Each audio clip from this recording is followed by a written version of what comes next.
long time ago, in a galaxy far, far away, a great adventure took place. Talking Bird, the special edition.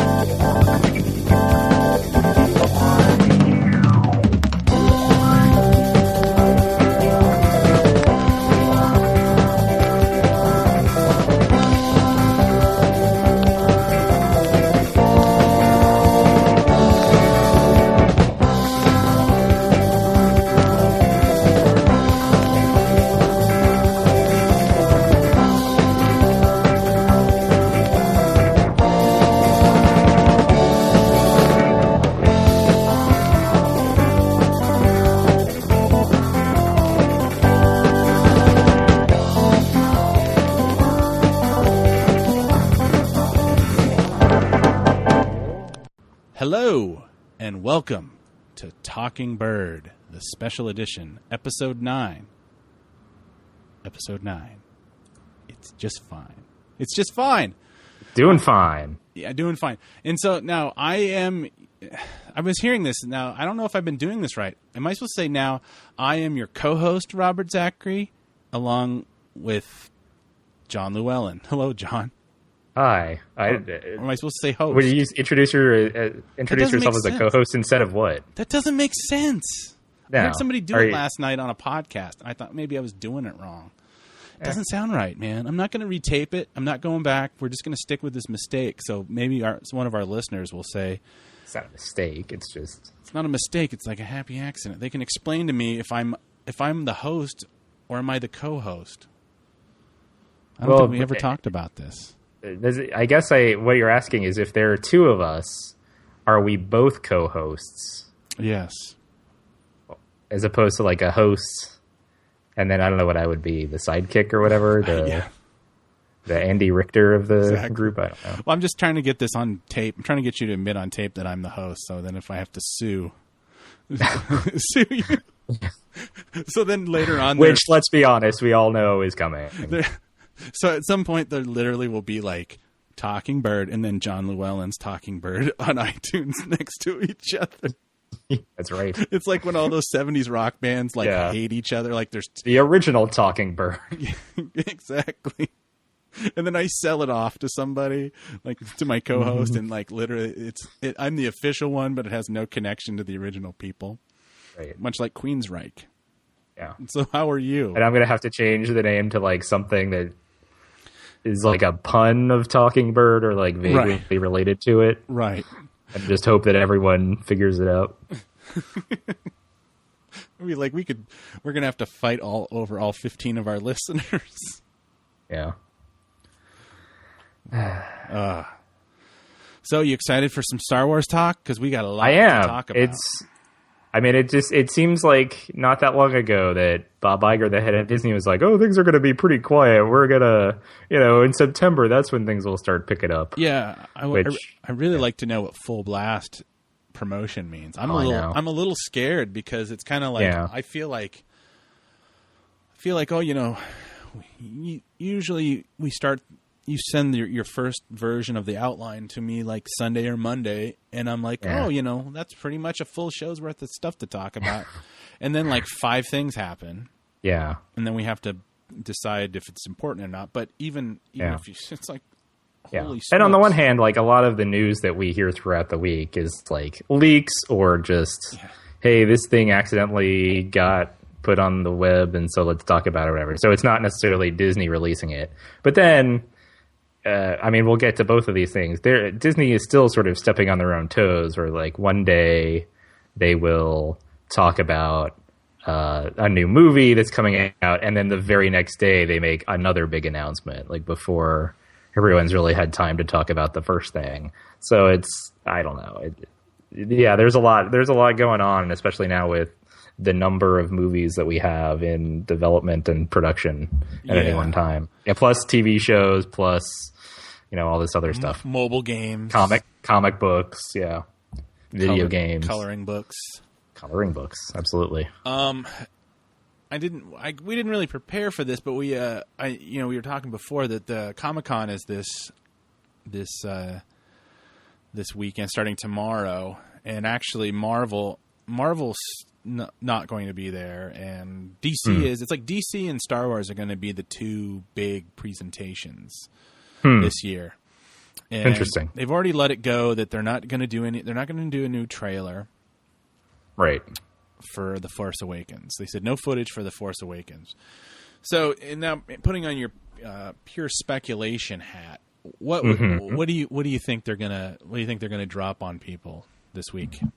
Well, so of course, The Force Awakens isn't the only movie they're working on. So Rogue One, it was funny last week. I was talking about how, like, gosh, it really feels like they should have started filming by now. And then the very next day, like the morning when we released the episode, they announced like, oh yes, Rogue One has already started filming. So, they haven't, it doesn't sound like they've done a lot. And from what we read, it sounds like only Felicity Jones has really been called into action, but it's possible that we'll get, another teaser trailer, because I think last year they just or at Celebration, I guess they just showed like a 5-second, like, oh, here's what one of the locations will look like, or here's a poster, basically concept art. So we may see an expanded version of that, I'm guessing, for Rogue One. Yeah, there was like it was like a motion. It was like a. It was basically just like a shot panning up from like a planet skyline up to see the Death Star hanging in the sky, I think, right. if I'm remembering correctly. It's basically all it was. No, I think that only showed as a. I think the only reason you had to be there to see it, and then it leaked as a like a cell phone thing. They never actually released it, right? It just got. I think they'll probably release that, and I think my prediction is that Harrison Ford is going to be he's going to be a big part of, like, they're going to do a panel and he's going to come out and probably do his Harrison Ford. Yeah. Well, yeah. Well, the check cleared. Yeah.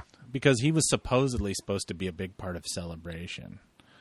And then the plane crash or whatever. So, yeah, they could trot him out for that. I mean, it's Comic-Con, and they have all of these comic book titles. They've got, what's it called? The Shattered Empire coming out later this year, which they started giving out more information about, so they might spend some time talking about that. And we'll talk about that later in the show, I think. Cool. I don't know. Of course, the big announcement yesterday, as I alluded to, was this new young Han Solo movie. So they're probably they probably won't want to give out too much more information about that, but I could see them just trotting out either the directors or the writers or something just to, be there and talk about how excited they are to work on it, and isn't it going to be great, and aren't we all excited? And yeah, so Chris Miller and Phil Lord. Right. So they have an animation. The Lego Movie and Cloudy with a Chance of Meatballs and the Jump Street movies. So I've seen the Jump Street movies, and I've seen the Cloudy with a Chance of Meatballs. I've never seen the Lego Movie, but I didn't see the Lego Movie either. I saw 10 minutes roughly of 22 Jump Street in a barber shop once, and it was pretty awful. It was that what? Now, was it? But that was 22 Jump Street. Was right? Was it the last 15-20 minutes of the film by any chance? Do you know? No, I think it was like either early on or somewhere sort of in the first third of the movie. I don't know. There's like this. It's kind of that. Like they had just gotten to college or whatever. I'm not going to sit here and like herald or say that those movies are great, but I thought the first one was all right. I mean, I was a fan of the TV show, so I was a little annoyed that it's that thing where they're making fun of the show, but not that right. Not that it was a 21 Jump Street. The TV show was something that should be held up as a right. But that's sort of like winking, like, can you believe they made a movie out of this? Yeah, like as part of the movie about that thing. Yeah, it's like how they think they can like get away with.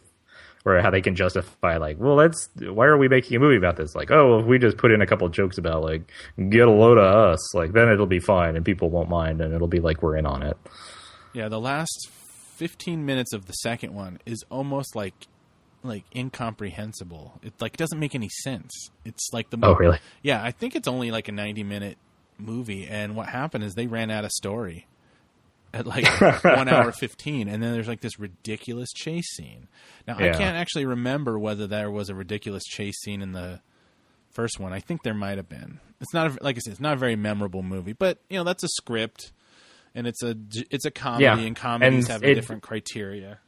Yeah, and I think the piece I read said that they were going to write and direct, but then Lawrence and John Kasdan are also writing on it. No, so I don't know if it's like the four of them collaborating, or if it's just like, well, the directors always have some kind of script input, so that's what they mean, or what? Yeah, the first part of your sentence got garbled. So just the piece I read said that Chris Miller and Phil Lord were going to write as well as direct the movie. Yeah.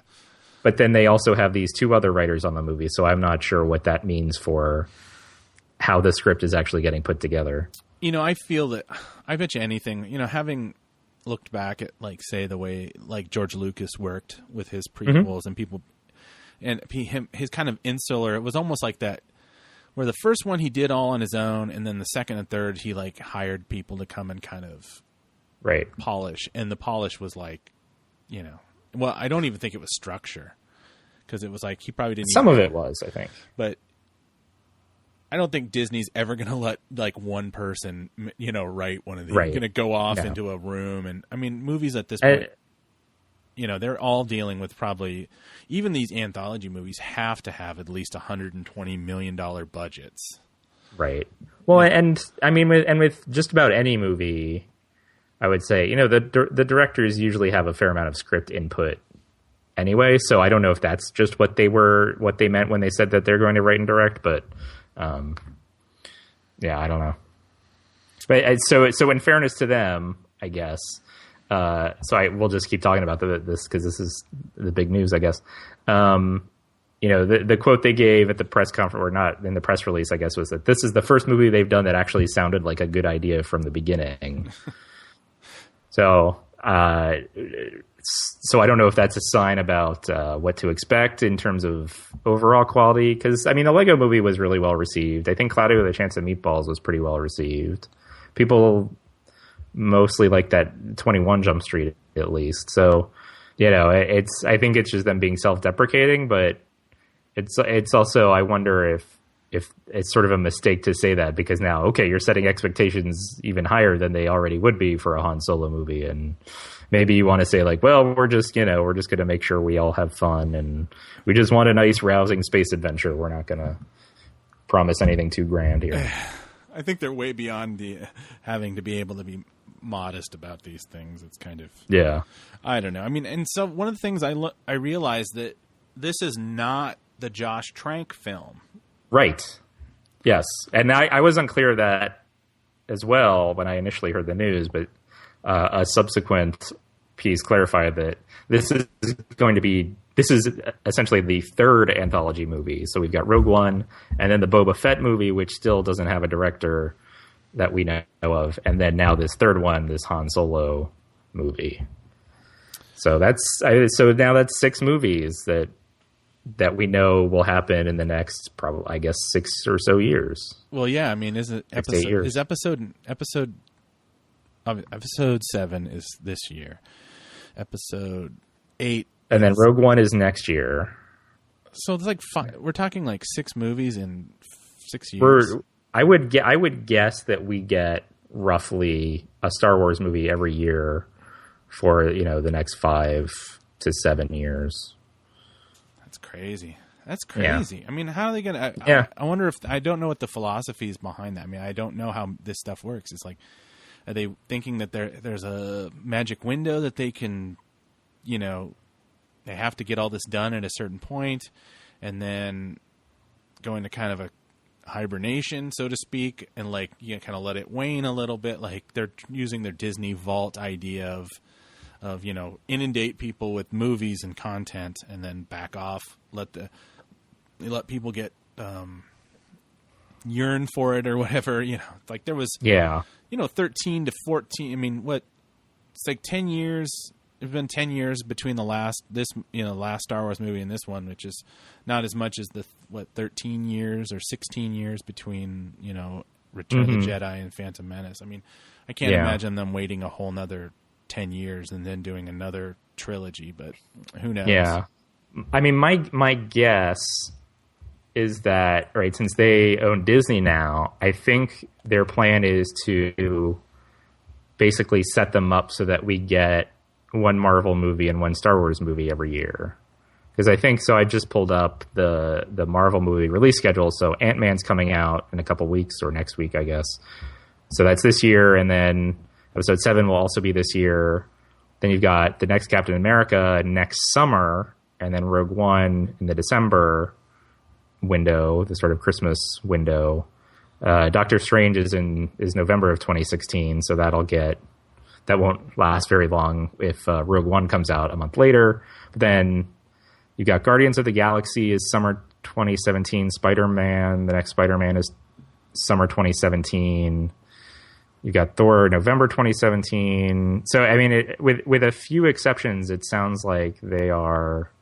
It looks to me anyway like they're going to have the Marvel superhero movies be their like big summer blockbusters, and then use that kind of Christmas winter holiday window to put out their Star Wars titles and just sort of alternate them that way. That's complete speculation, and that's a guess. And some of these superhero movies are coming out in November of various years, but considering that these Marvel movies go all the way up to 2019, I mean that would seem to fit at least. Having Episode 7 and Rogue One and Episode 8 and whatever the next one ends up being. Yeah, it'll be interesting how people's stomach for these kind of movies. I mean, not necessarily Star Wars, because this is kind of it's all new, but I honestly feel like people are kind of getting superhero fatigue.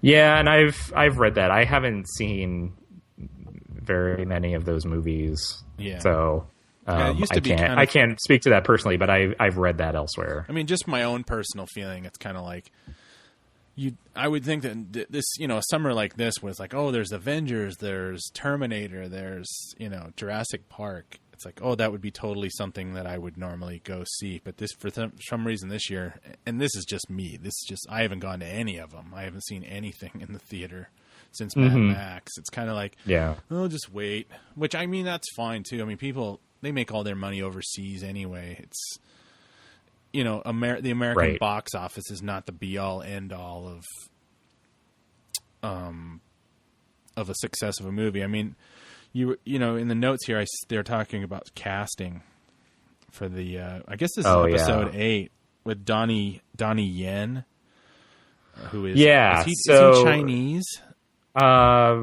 Yes, he is. I don't remember where in China specifically he's from, but yes, he's Chinese. And so some people have said, he's been cast in episode 8, which is not even, this is the Rian Johnson film that we know absolutely nothing about, except that Oscar Isaac is going to be in it. Right. And I heard so Donnie Yen may be in it. And Harrison Ford might be in it. I've heard. Yeah, that's right. So the word was that Donnie Yen was filming, or that he is going to film a scene with Harrison Ford for episode 8. And I guess what I read was that they were looking at Donnie Yen and Jet Li, but Jet Li just wanted too much money, so they went with Donnie Yen. And which Donnie Yen's a fine choice. So we were talking about this throughout the week, and I guess I've probably seen more martial arts movies than you have, so I'm a little more familiar with his work. Now, I'm not an expert, and I haven't seen everything Donnie Yen has made, but he has some films on his resume that aren't that good. But I don't think a lot of what has been happening in the last, 5-10 years with some of these movies coming out of Hong Kong and these big effects driven martial art films where they're sort of moving away from the wire work stuff and going more towards CG, is they just look terrible. In the sense that CG looks terrible, right? It looks like a cartoon, and so you have this you get like this Who Framed Roger Rabbit effect where it's like in reverse, where it's like all this animated stuff going on around them, and then Donnie Yen standing there like delivering his dialogue or whatever. But he's done some good stuff, and I tend to think he's a little stiff and dry as an actor in a lot of what he does. But I think part of that is the roles that he's played, like the Ip Man series or some of the, and like in Hero, he doesn't have a ton of screen time in Hero, but he's good in it. But he's just kind of a little dry to me, and I think it's because he has to play a lot of these like stoic characters who are very serious and calm, and project this kind of aura of calm, this kind of calm demeanor, and it comes across a little dry to me. But for something like Star Wars, maybe that's perfect. And he also, he can loosen up a little bit, so that he has this really tiny part in this movie called An Inspector Calls, which I only know because I watched it on the plane coming home from Europe. It's a really funny movie. It's kind of all over the place, but it's really funny. But he just has this tiny part in it, and like seeing him was like, oh wow, he can be like kind of looser and funnier than a lot of the movies that make their way to the U.S. Kind of the way he comes across in those. So it could end up being a really good casting decision. So he's known for more physicality. So he's really good. Physicality, not in the sense that he's like super big and strong or whatever. No, but it's like I guess he's known for martial his arts over his acting. Yeah, he's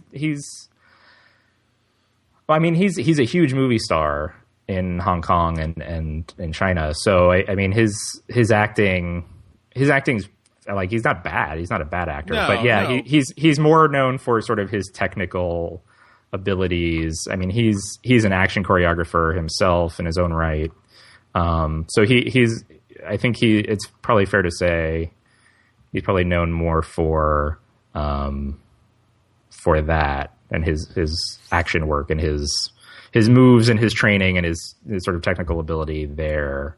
And choreographing a scene involves, a lot of like acting, and there's, telling the story that way. But in terms of just like putting him in front of a camera and having him deliver dialogue, I wouldn't say that he's the loosest, most charismatic presence. No. Okay. So I'd heard, and so one of the problems about being kind of like trying to keep track of this stuff, it's like I start to get my anthologies crossed with my episodes. I thought at one point that there was some of the guys that were involved in the Raid movies were up for. Interesting. And I don't know where that fits in. Maybe that's the Rian Johnson one. Because people, it's interesting. I like, anything that kind of like, changes it up and makes it fresh. It's like you can't keep making a movie that you can't make movie and keep it in the same style of something that was made almost 40 years ago. So I'm right. And also it's in the way the movie business is now, it's like it seems like kind of because we're such an international. That's the only way you have to have international concerns. You either film in like how like the Transformers filmed in China. Mm-hmm. Or you get somebody, you get an actor from that cinema that they really respect, and they bring them in there to kind of, raise the interest level, right? That repeat viewings. Yeah. I don't know if that's what it is, but yeah, I don't know. Because this is something I've been thinking about too. With the announcements of who's going to be, directing all of these different movies, I wonder. Well, I guess the first I would say, in response to what you were saying, is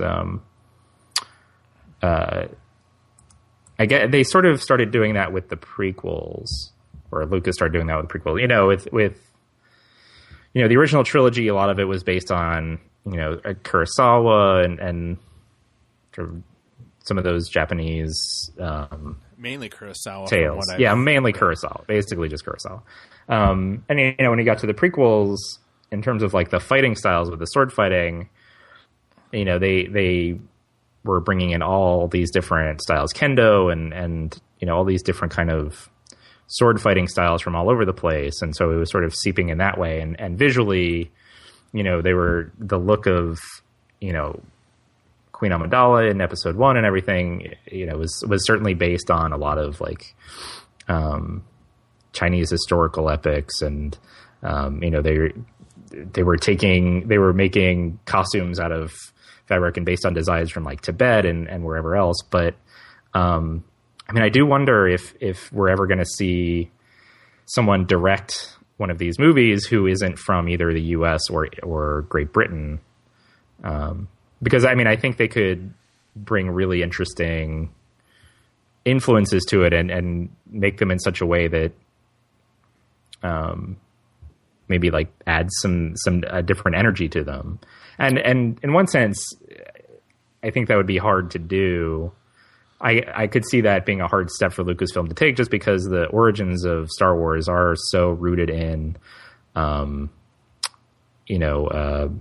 Rogers and Flash Gordon, and that kind of George Lucas's childhood growing up, kind of 1950s California small town, like the stuff he was into, and classic cars and whatever. And there's such like what we think of, what we see so often in the media is like good old Americana, whatever, and bringing in then the British kind of traditions that underlie a lot of that. But I do wonder, I think I would be really interested to see, maybe some of these, Hong Kong based directors or directors from, other parts of Europe or from South America or Central America, kind of bringing in, especially with these anthology films that aren't so tied to this like Skywalker saga or whatever, bring in some other kind of approach or visual style to what we think of as Star Wars.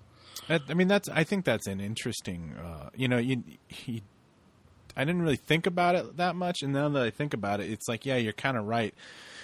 And also in some respects, it's like, if these anthologies are things that they're going to continue doing, maybe, then that would be a great thing. But it looks like they've already kind of, decided in general what they're going to kind of stick with, quote, Hollywood directors, right, for these.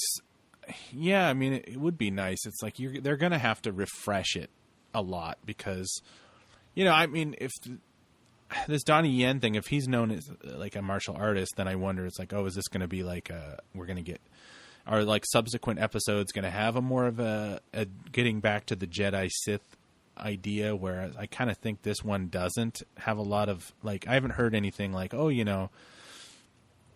they hired this, great, I forget the name of the guy that did a lot of the prequel sword fights. He was it was like Nick something. Yeah, Nick Gillard. Yeah, Nick I Gillard. can picture him. It's like, I haven't heard about him coming back, so they don't. Yeah. And they haven't cast anybody that was like, oh, he was, they didn't bring Ray Park back for playing some other role or something like that. So, we haven't really seen we really haven't seen anybody do anything except to watch, some people run. I think that's the only action. Mm-hmm. And like, what's his Kylo Ren put out his hand.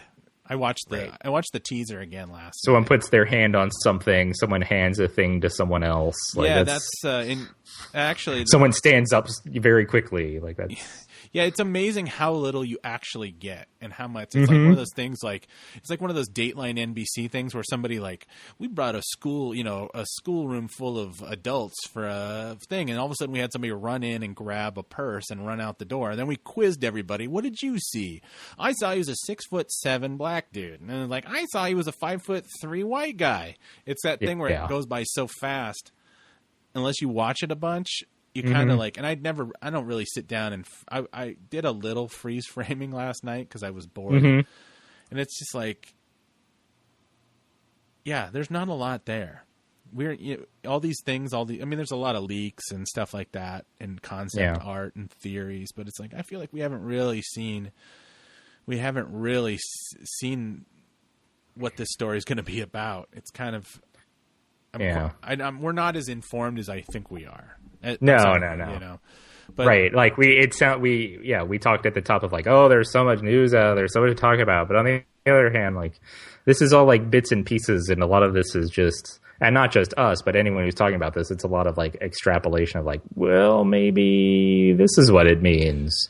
And going back to some extrapolation before, you had kind of, I guess, you were under the theory that this new character, Maz Kanata, was going to be the one that Lupita Nyong'o is playing. Is that she was, and her image was in the trailer out of focus from a distance. Yeah. And now you're saying that it's the hands. Yeah, and so right. So again, so much of this is speculative. Like I'm looking at the URL for this thing now, and is this piece of concept art what Maz Kanata looks like in Star Wars: The Force Awakens? So it's sort of like, and some of that's the way articles online are titled now, but it's sort of like, well, we found this image and we think that's what she looks like. So, a couple of weeks ago, I guess we were talking about her character and how she was in the latest, the second trailer for The Force Awakens, in the scene where a person on the right hand of the screen is handing someone to the left side of the screen and they're handing them a lightsaber. Like that takes place in Maz Kanata's castle or whatever, and they're like, oh, and she's out of focus in the background, and so we thought like, oh, she's in the background, she kind of looks like Zan from Farscape and everything. But now some more art has leaked, and it looks like she might be the person handing off the lightsaber to I think Leia, right? Because didn't Carrie Fisher say that it was her hand in that thing? So and so she's sort of this brown colored. She doesn't quite look like Amon Calamari, but like if you took away the fish eyes and she almost has like made the head slightly smaller, that's almost like right. She had at least in the art that I saw, it was kind of a wide, thick lip back into like the cheekbones are almost brought out, so almost like there's a ridge. Yeah. Of course, I've already stumbled across, which I should never go on Twitter, but somebody was. There was already like some grumblings about people like because of the woman that Lupita Nyong'o's playing this character. Like, whoa, is this what she looks like? Look at the size of the lips, and somebody needs to do a think piece. Like they're already kind of started. People are already kind of like cringing because they're still kind of still kind of bent out of shape about the Nemoidian's weird accent. Right. It's like people are kind of on. Right, they're ready to jump on. They're and on alert. Perceived. And I'm not going to sit here and like defend anything because people are entitled to their opinion. But personally, I'm all right with it. I mean, I'm like, it's like Star Wars. It's like as long as you're not just like completely winking at the camera, then I'm good. Yeah, I guess I'm not going to get mad at like a piece of concept art that we're not even sure is the real thing. Right. It'll depend on how it gets used in the movie, right? Like you could take a look at Jar Jar Binks, just like a photo of him and be like, all right, fine, that's a character in Star Wars. But it's not until he starts moving around and talking that you go like, that's a little, Well, so it'll just depend on how she gets used in the film. I was watching the DVD. Do you have the Blu-rays? No. Okay, so one of the nice thing about the full disc set that comes with the 3 bonus discs is that they have kind of a thing where you can go in and just put in the extras, and it's like a play all for like 4 hours where they'll just show concept art and then animatics and interspersed with deleted scenes and short documentaries. And I just I put it in. I was getting my notes ready and stuff, and I threw it in the background, and I realized that they had showed some like Jar Jar Binks early sketches. He looked like like Horton Hears a Who. He looked like an elephant with like small ears and no trunk. It was kind of like. Well, I think even up to the point that they were doing the storyboards for that movie, the idea was that his body was going to like deflate. Or something like there's something about what he looked like on land was going to be different than what he looked like underwater. That the pressure of being underwater, he was just going to like get kind of wide. It's sort of like you were saying, get kind of wider, and his body was going to like compress a little bit. And that, I mean, again, that was even up. That was in the storyboards, right? And then by the time they were translating the film, I think they decided that was too complicated. Yeah, I mean, they haven't done a reveal of these characters, so it's kind of like, yeah, these are all leaks. Yeah, they're leaks, and combined with people being like, well, this is what she looked like, and in this thing, and maybe this is what maybe this is her arm in the trailer, in which case this is what she would, so it's, yeah. So speaking of leaks, I guess there was some kind of images released. Was a toy or a basketball hoop? Oh yeah. So more. This is still on Force Awakens. It was some promotional art apparently accidentally got released because some child's basketball hoop got put on eBay and it sold for $100 or whatever. But it's just a basketball hoop featuring characters from episode 7, most of whom we'd seen before. I don't think it was anything new. Yeah, there's a flame. But I guess just the idea that the promotional stuff's already coming out. I mean, the only thing that looked new to me was maybe there were some stormtroopers in the upper right hand of it that looked with the they look kind of like RoboCop to me. But I think we've seen that face though. I think Have we've we? seen the flame troopers because they talk about them. I just don't think they showed that they actually have a flamethrower. Oh. I don't know. It's a lot of the images. It's not. There's nothing really new to it. It's kind of there was I think in Mexico a cup showed up on eBay with oh yeah, it was a big controversy because it looked like C-3PO has a red arm. Did you see any of that? No, I must have missed that. Yeah, I forgot to put that in the notes. I mean, this is a couple weeks old. It was it showed up, and people are speculating, oh, is it, does he have a new... Because there's been some speculation that some of the characters aren't physically the same that they were in the original trilogy. I mean, other than age. Right. That they've had, there's some battle, war's been going on, so people have been injured, and people have different limbs, and whatnot. There's been, but yeah, well, especially droids. I mean, there was even in the original trilogy, I think one of C-3PO's legs was a different color at one point, and they were like, well, it's because he's been around for so many years. Obviously, he's not going to have all his original parts. So I would think that with these new movies, since they're 30 years later, it's the same idea. Or it could just be a printing error. Right, an extra glob of red paint. When they were doing some tests, they were running a couple cups out to test to make sure that the printing, the silk screen machine worked. Yeah. In which case, I'm sure we'll be subject to exciting new separate C-3PO misprint red arm toys or whatever. Because the only reason I say that is because you've probably seen this, and it's not worth spending that much time on. But there's some new Boba Fett figure coming out based on the costume that Dwayne Dunham wore in some local small town parade, before Empire Strikes Back even came out. Oh, really? Yeah. So it's it's the colors of the uniform are slightly different than what was in the movie, but it's just what they had on hand or what they had at that point in time. And before the movie came out, Dwayne Dunham, who is an editor on some of the Star Wars films, just dressed up as Boba Fett and just marched in this parade along with, there was a guy dressed up as Darth Vader or whatever. But so they've now taken that thing that only happened once and it was just Dwayne Dunham marching in a parade, and now that's turned into a figure. So I'm sure even if the red arm C-3PO was a misprint, we're going to get a figure for that, 10, 15, 20 years from now. I'm seeing this and it looks like kind of looks like the dude, the Tron dude. Yeah. The guy that showed up on... it's unpainted. Right. Or, well, I'm looking at a black and white image, but that's weird. People are obsessed with that. With Boba Fett. It's kind of I know. It's almost better off if they don't actually depict him ever again. I know. I mean, yeah, and we've talked about that too, right? They come up with these interesting characters that are just kind of there, but then they go overboard in explaining who that character is and giving him too much backstory or too much stuff.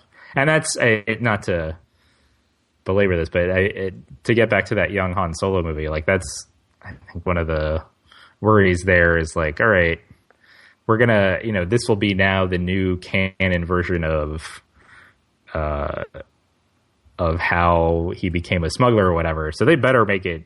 I mean, they're going to have a hard time. I was going to say they better make it good, but what that means to different people is, going to be dramatically different. And so they have a really fine line to walk of not giving too much backstory. Like, they're not going to give him 20 years worth of backstory, I wouldn't think. But, how do we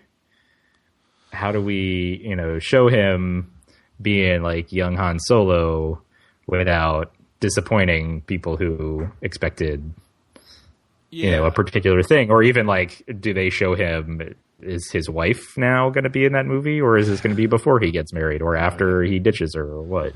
Yeah, I mean, Lucas kind of knew well enough to leave it alone. I mean, he had gotten as far as production drawings of he was trying to cast like a 5-year-old kid in for Revenge of the Sith, that he was going to be on he was going to be on Kashyyyk as a kind of like, they were kind of make it this weird scenario. That's how he met Chewbacca. Chewbacca kind of raised, kind of like a Legend of Greystoke kind of thing, a man amongst the beasts, which completely changes for a long time the kind of the pop shorthanded version of his thing. Oh, he was born on Corellia. Oh, he at a certain age he joined the Imperial Academy, and then he saved a Wookiee's life. And then flunked out of the military academy, which I don't know if you can actually. Could you flunk out of a Imperial Academy when they just take you and I was wondering if that's going to be like how much of that they're going to keep as part of his backstory. I don't even know where those stories come from, because it's like that when I was growing up, that was just like, oh yeah, that's what happened, and I'm like, where did I read this? Was this in a Star? I don't remember the first appearance of that either. I want to say it was probably like a role playing game or something, but. Because it can't. That very first Han Solo trilogy came out in the 70s, I think, right? Or it was like late. Yeah, but they never 70s, early 80s. But I don't think they touched a lot on his Imperial backstory. And the comics didn't either at all. The original Marvel stuff. So it must have been like back of trading card, that kind of stuff. Yeah, that sounds right to me. I mean, there was some early, like, there's the Jedi Masters quiz book, which is like an up to Empire only trivia book. It was written by like a 9-year-old in 1982 right, I remember that. Or something like that. And there was a lot of weird superfluous information that you're like, where did he get this from? But for a long time that was considered like the best trivia, but up until Jedi, and then they never updated it. Right. This is right, and this is the other danger of this is Lucas got criticized a bunch for putting so many of like young blank in the prequels, right? Obviously Anakin Skywalker, but even up to and including like we got to see the young Death Star in Episode 3, and like Mon Mothma, a younger Mon Mothma is there, and a younger Bail Organa is there, and a younger this person, and a younger that person. Some of that stuff never younger made Chewbacca, whatever. It never made it into the movie, the whole Mon Mothma thing. Yeah. So I just wonder, given people are like, do we need to see like young everyone? Like, we don't need to see that. But now with these anthology movies, we're getting a youngish Boba Fett and a youngish Han Solo. Like, I wonder if it's like you don't need to explain everything about this character. You got to leave a little mystery there. Well, and speaking of that, because last week we talked a lot about Vader, who's the youngish Vader. I guess he'd be 35 in the Rebels. He'd be around 35, 40 or something in Rebels. And then it's been announced that he's going to be showing up in Rogue One. Yep. And you'd already kind of said that you kind of wanted Tarkin to be the bad guy in that. Yeah, and that made a little more sense to me, just because he was in charge of the Death Star. And aside from this new novel, he is someone who like we haven't heard that much from. Which, given his position, you're like, all right, well, why is this the only thing we've heard from him? And the other part of that too is just, I don't know, Darth Vader, like, he gets overused a little bit, and I know he's like the biggest character from those movies, but it doesn't sound like it's going to be a huge part in Rogue One. Like the article allows it. Like, yeah, he might just be like on a, you know, he may just be sort of like the Emperor in Empire Strikes Back, where he just has this conversation with someone in a scene or two, and then that's it. Yeah. Which seems like a real big mistake for them to even talk about. I mean, why not make it a surprise? Yeah, I don't know. Is that a concept that we're not doing anymore with Star Wars? Is that, you know, I mean, I know they have to announce like, oh, we're doing this movie and it's going to be about this, but it's like, you know, they tried to keep a lot of the casting for The Force Awakens kind of close to the vest, you know, about like, oh, you know, there's still a lot of mystery as to, you know, who's Max von Sydow, you know, who is right. Who is this Snoke character that Andy Serkis is playing, you know, who is Kylo Ren. I mean, I like the mystery of it. And you know, any chance to surprise, any chance to replicate the whole idea that, oh, you know, Luke, I'm your father, you know, or Han Solo frozen in carbonite taken away. It's like, you know, that whole idea that you could walk into a movie and be completely surprised, it seems to be like slowly being taken away. Yeah, they're really not keeping to that with the other movies that are in Episode 7. They're basically, I don't know, fan service doesn't quite cover it, but they're basically doing everything they can to make sure that people keep thinking about the movie between now and when it comes out. When, like, I'm not even sure that should really be a concern. Like, it's Star Wars. People are going to keep thinking about it for the next year. And maybe that's just another like a generation gap kind of situation where it's like, you know, I grew up and I was, you know, all I needed was a sliver of something. I mean, I remember going and there was a postage stamp size picture of a matte painting from Return of the Jedi in Starlog magazine, and like that basically I subsisted on that for months, just this thing. Right. And I just go and look at it, and it's literally just the shot of the shuttle landing on Endor, and I'm just like, that was literally that, and a couple images of Luke in his black Jedi robes, and it was like, that's all we had. Right, and that's what sparks your imagination. That could be any number of things, and you have fun sort of thinking about what all those things can be.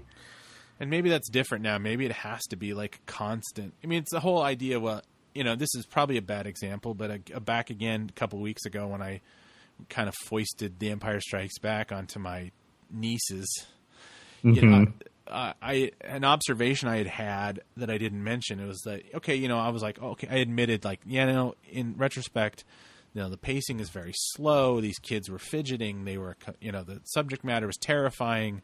You know, there's Wampa getting, you know, Luke's got his face scratched up. Wampa gets his arm chopped off. So I'm feeling bad. Then I remember that the movie that they wanted to watch instead, which we ended up watching, was How to Train Your Dragon 2. Which, like, the main character is missing a leg. It's like the father of the character, spoiler alert, dies at one point. You know, and basically there's fire-breathing dragons everywhere. People are getting shot. It's like, wait, this is there's real danger. It's almost the same subject matter. But then I realized it's all in the editing, because now everything is fast cuts. They never dwell on anything for more than 2.5 seconds. Whereas in like Star Wars and Empire Strikes Back, it's these long tracking shots, you know, showing like spaceship, thing firing out a spaceship, thing crossing through the atmosphere, things hitting, then like long panning shot. What is that? Is that? I mean, it was within 2 seconds. The Tauntaun, my nieces are like, "What is that? What is that? What is that?" I'm like, "Let's just watch it." I think it's kind and George Lucas. I mean, he had it exactly right, because at the time, you know, those films were, you know, those were faster than people could handle almost. You know, they were just at the brink of how fast things could be. Right. And now, like the first 45 minutes of A New Hope are, you know, leisurely compared to you know what you might be expecting from a, you know, space opera action adventure movie in 2015. Yes. And it's kind of thing where I guess, you know, now it's like kids have to have, I'm not complaining about kids. I'm just pointing out the difference. I think we're kind of in this situation where people are like, young people, they want their dessert first. They're not worried about like, well, it's like the idea, the big reveal. Oh, Vader's in this, and this idea. It's like they kind of want that dessert first because like suspense is not as valuable to them artistically. Yeah. Whereas like our generation, I hasten to even put us in the same generation almost, but it's like this idea that it's like there is something to be about holding back. There's the big reveal. I guess if Vader's a small enough part in the movie, it's probably not. They're probably not revealing that much, other than to say like, "Oh, don't worry, Vader's going to be in this." So, the question is like, so what do they?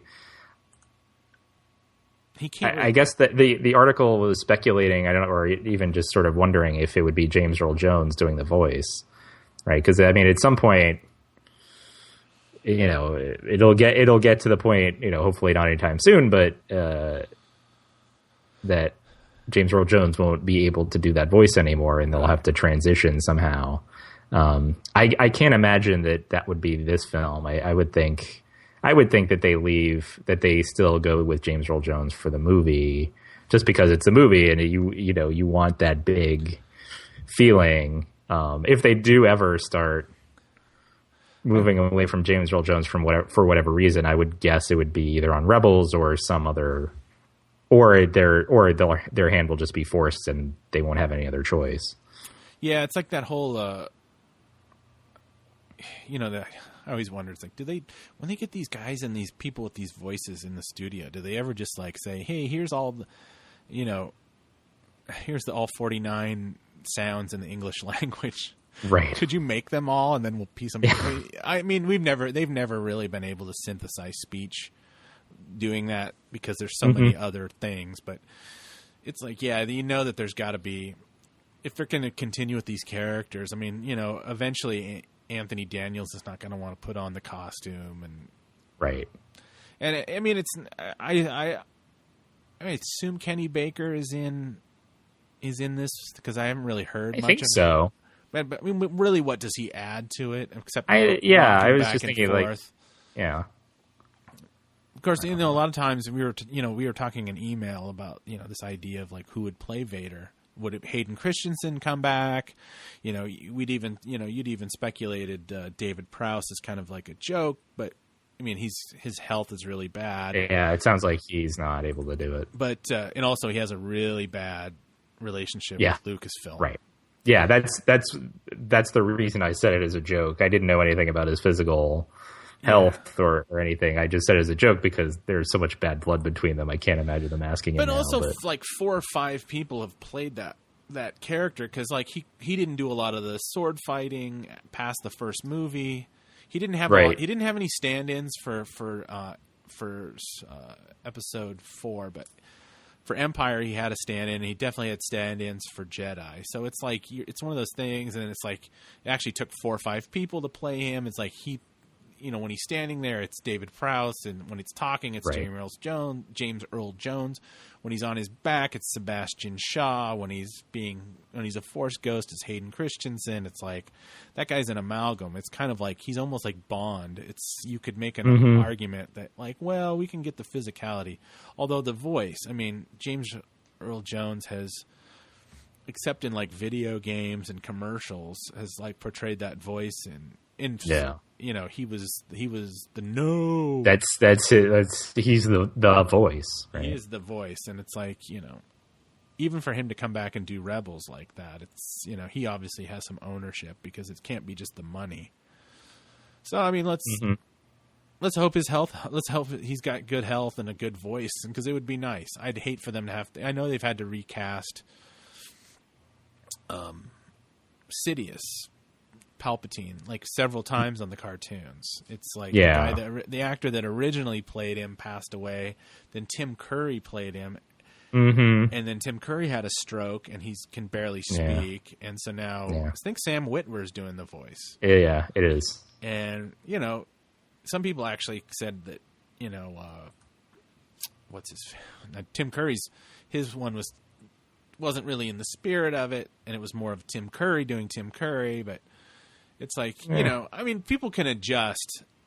People are used to change ups in cartoons of different voice casts, and like, why does Fred Flintstone sound slightly different in the 70s than he does in the 80s? And right.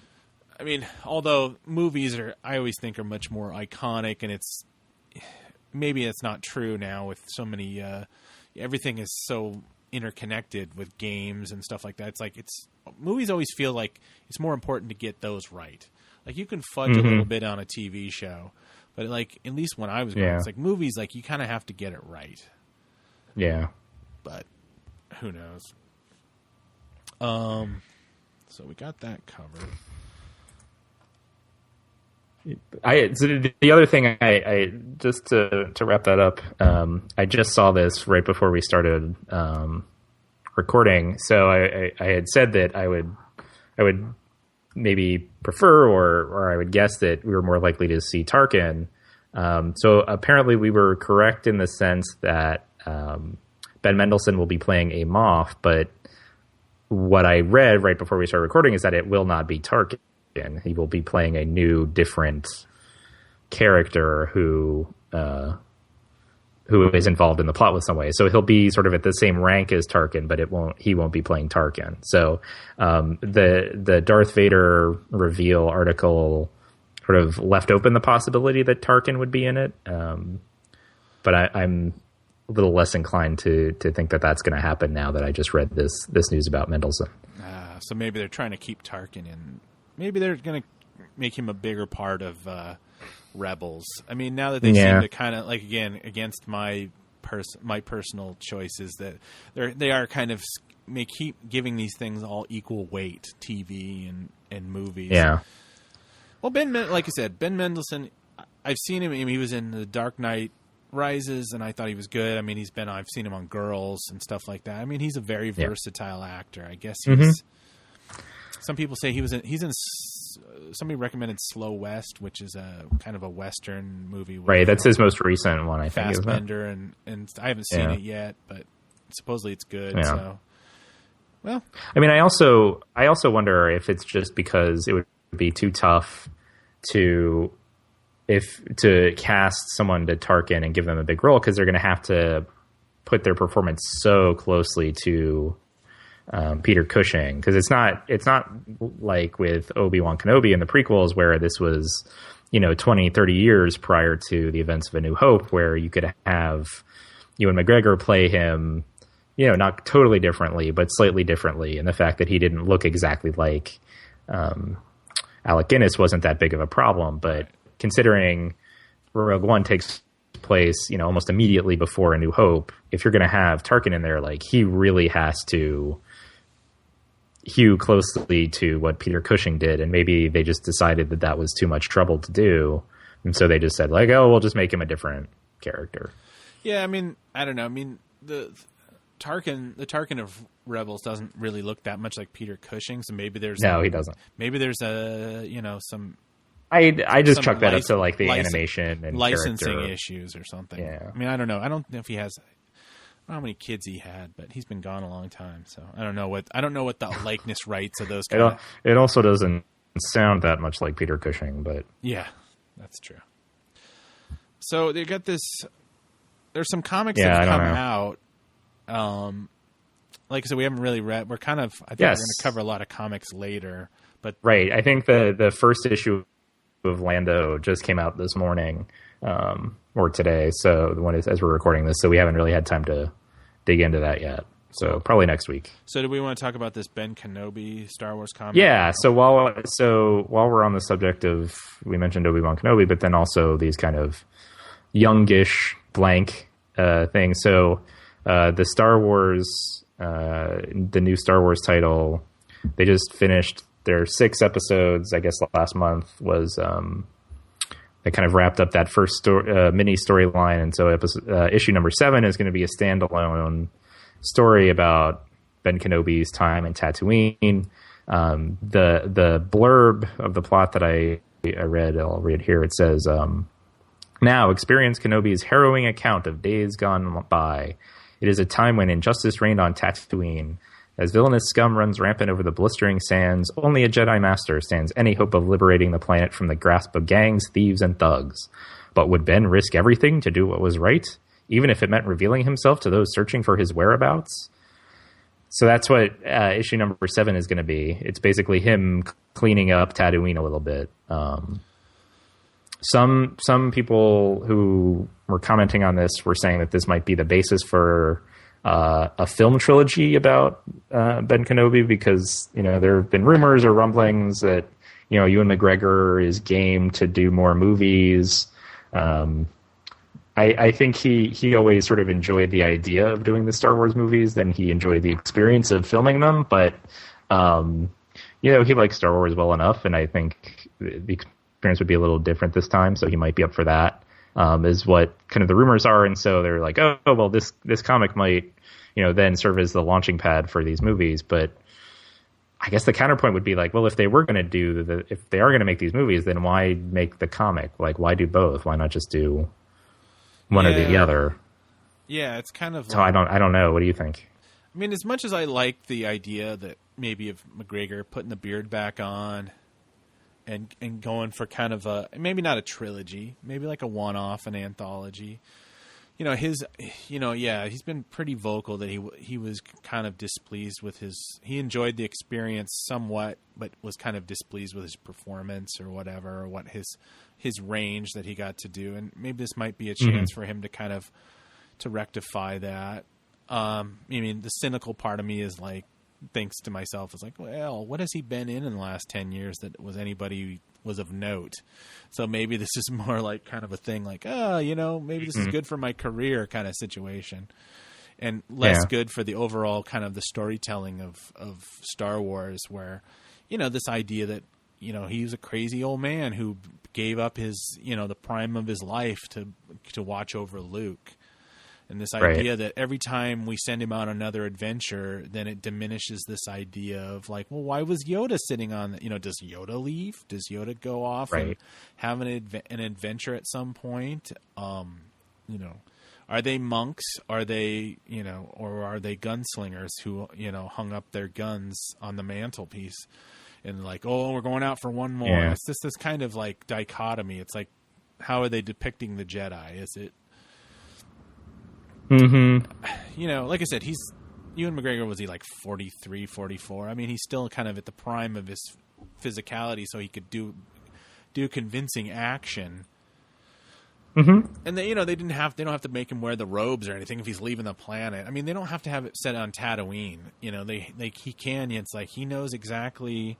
Yeah, I guess he doesn't have to live there the entire time. We also know that he's kind of intimately familiar with Mos Eisley, where that's true. That's not a place he did. He didn't go with.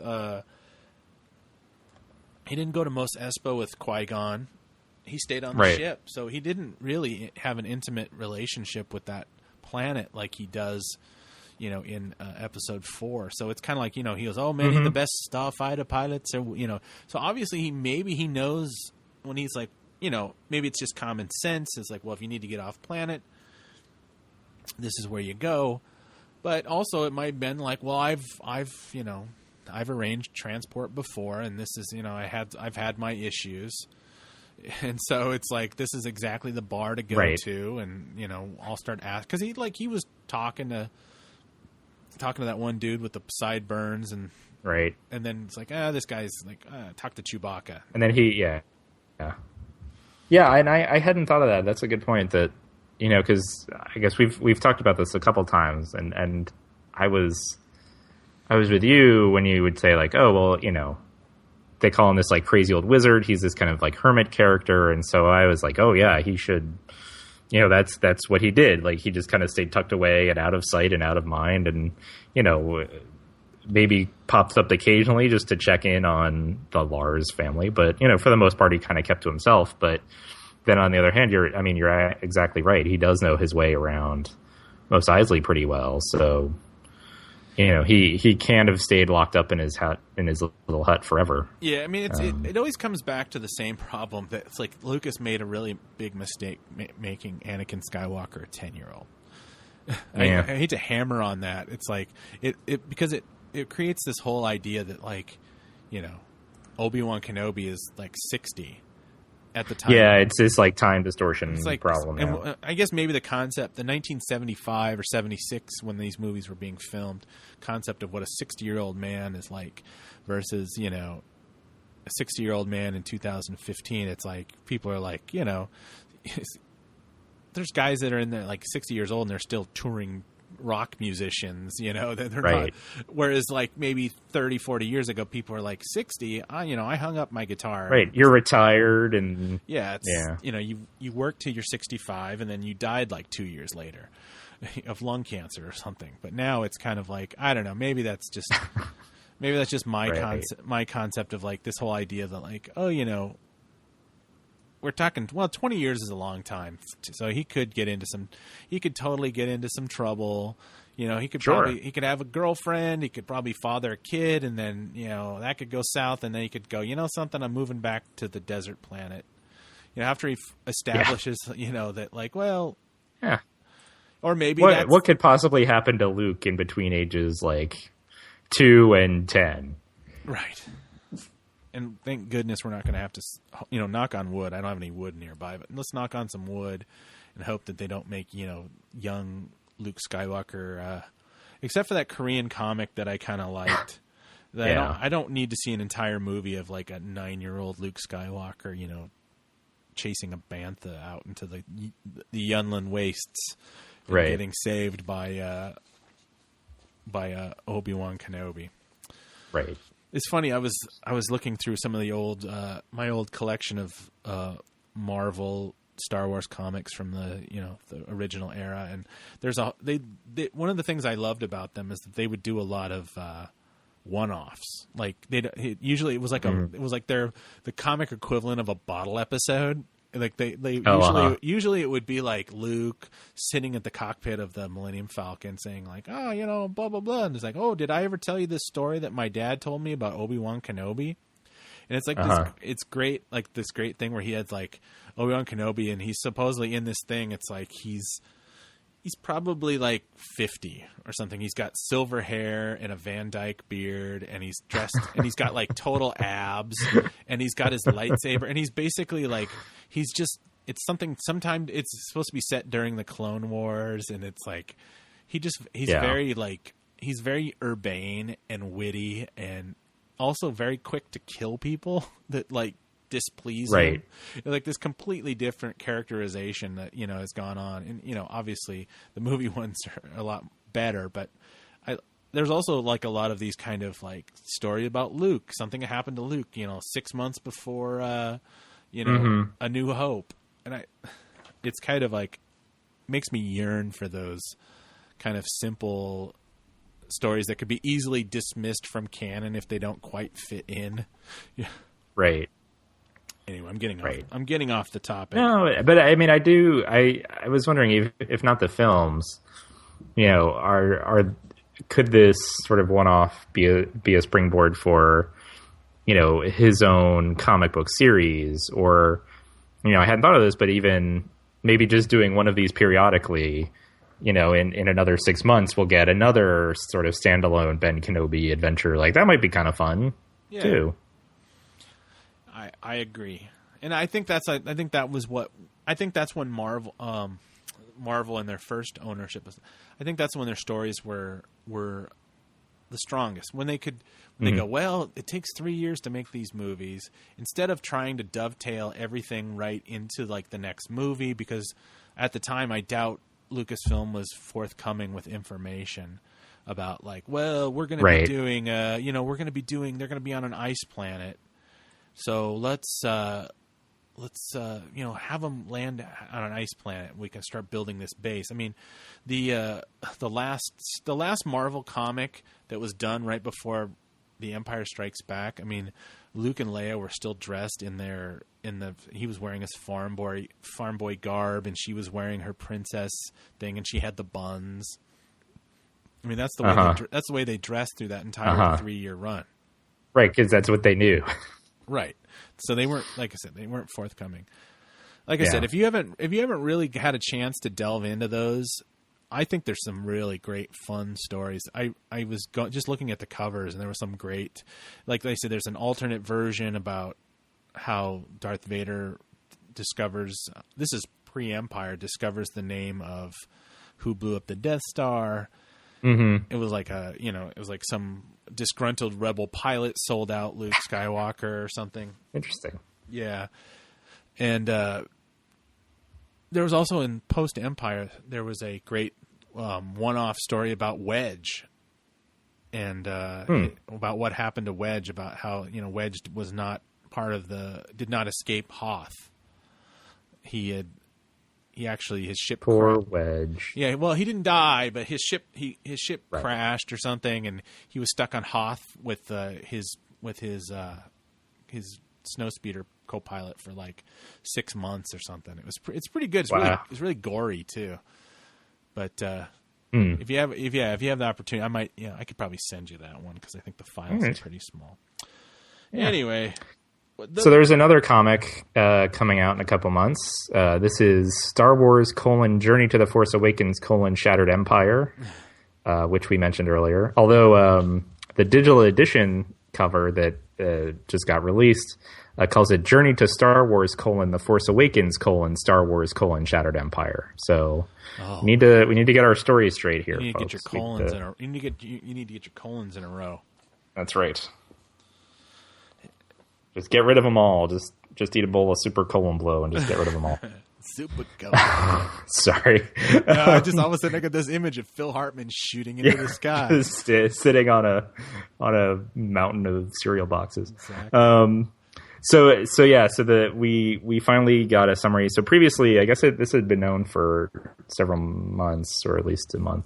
And all we saw was just this cover an image that was just sort of the final scene from Return of the Jedi with, the whole cast sitting there on Endor and by the light of the fire, and, Lando's clapping and everything. Just to sort of reinforce the fact that this happens right after Return of the Jedi. And to bring back those kind of warm original trilogy feelings, I guess. But so now we have a cover of what the digital edition will look like, which, isn't that informative, I'll say, but it looks pretty neat to me. That's how you describe comic book covers, right? Like, it looks neat. Yeah, it's not. But then it's not. Yeah. I'm not impressed. I will say. It's fine, right? It looks like it's. I don't know. It looks like a coloring. It's kind of generic. I'll say like that. A coloring right. Cover. I think they're still trying not to give too much away about it. But so we also have a summary of the story, and it's like the first paragraph just basically describes what happens in Return of the Jedi to get to this point.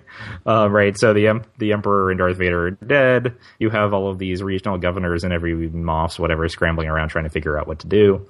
So it says, with a power vacuum atop the Empire, those Moffs will jockey for position and control, and the heroes of the Rebel Alliance will soon discover that a wounded and fractious Empire may be more dangerous than any threat they faced before. Which, I mean, that seems like a reasonable, logical thing to expect to happen after Return of the Jedi. I mean, we got that a little bit in some of the older EU books that first started extending that story past Return of the Jedi. That, and I guess even longer, like it became sort of like an obvious plot that would show up in every book or trilogy of books where, like, some other general or admiral or whatever that they didn't know existed shows up, and they'd been living in a black hole for all these years and they didn't know, and so now they have a fleet of Star Destroyers that they have to take out now, or a super weapon or something, right? So that idea has been around for a while, but now I assume, that's going to be connecting up to The Force Awakens, and so I guess we'll see how we get from Return of the Jedi to The Force Awakens through the novels as well, but with this comic book as part of that as well. Yeah, it'd be interesting. It's, like you said, it's been told many times. That's the story. It's like, there was the Truce at Bakura. There was the Dark Empire series, which, it's kind of like these parallel ideas that, like, some some versions of it, like some of the books would kind of soft pedal this idea that, that really the Empire post the Emperor or Second Death Star, it was more of a nuisance. But then some of the first Dark Horse ones, it was a real concern. Like Palpatine was a clone because they hadn't quite worked out what the concept of cloning was, and in the Star Wars universe, so people could basically, he was so powerful he could just jump into the soul of a clone someone of else. his own body, and that he's so evil he uses them up because they're like basically like running shoes. It's like he jogs through them, and he uses the dark side so much. And then the whole idea of in the Heir to the Empire, what is that trilogy? Was it the Heir to the Empire trilogy? I forget. Yeah, the Zahn trilogy. The first Zahn trilogy, the idea that, Joruus C'baoth, the crazy clone of a Jedi Master, and they clone another Luke from his hand, and it's funny how like so many of these concepts from the expanded universe, it's like, oh well, the great thing about Star Wars is you can do whatever you want because it's an open galaxy, and then it's like, wait a second, I've heard basically every rumor I've heard of these new movies are basically dipping into stuff that's already been touched on in different things in the original EU. It's kind of like the idea that, Luke's lightsaber shows up again, and or like we have to find out exactly, the Imperials aren't quite over with, and I mean, I'm not complaining. It's just funny. It's just like, it's just right. They're taking the same source material, which are the movies, and they're seeing the same thing of like, oh, well, how did his lightsaber get from here to there? We need to explain that somehow. Or, the things that they're finding that aren't explained in the movies, like that's a finite number of things. And so if you just keep going back to that same source material, like eventually you're just, you're not going to repeat yourself exactly because you'll go off in a slightly different direction. But, the starting point will be the same. It's like that idea that like, oh, I guess you could go the other way and try really hard to be different and be like at the end, like, we're going to go on a 5-year mission to another galaxy. Like, wait a second. Yeah. That's not what Star Wars. That's Star Trek. Right. So it's, I don't know. I guess I can't really complain. I guess if it was too different, I'd be like, why don't they just stick with all that stuff that was in the EU? Right. I think a lot of people would.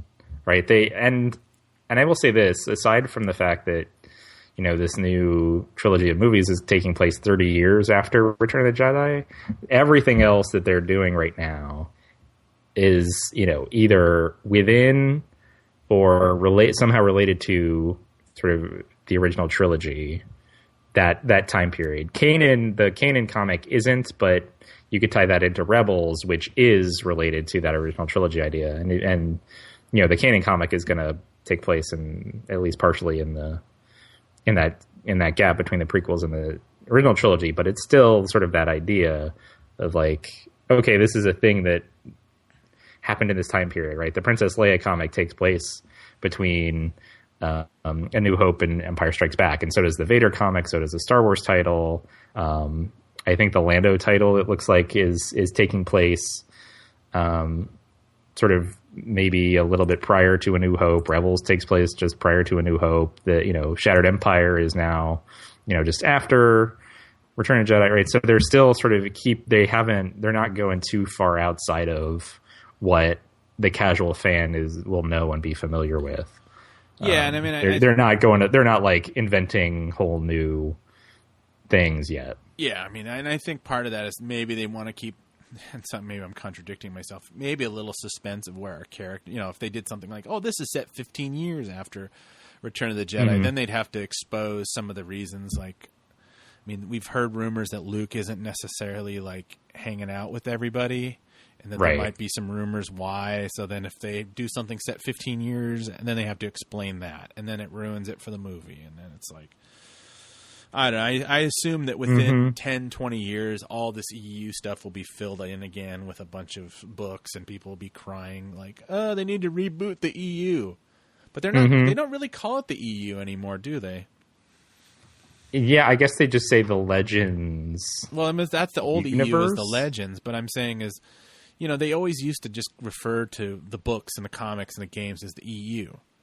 And then, right. So it's all been relegated to Legends, but are they now the comics, the books, the video games?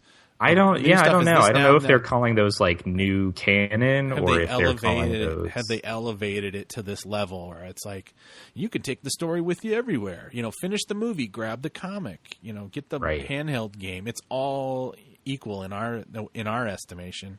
Whereas I don't think Lucasfilm originally was too hot to trot about that. They're like, well, if you want to dig deeper, we have these books, and we do a pretty good job of trying to keep them intact with a canon. But you know, I don't know. Well, and I think that's the mark of moving from having essentially one person in charge, or at least one person who wants to be able to do whatever he wants and not be bothered by anything else, which is George Lucas. You know, where, okay, well, in the eventuality that he wants to do something else, he doesn't want to have to be bound by, you know, some book that some other person wrote.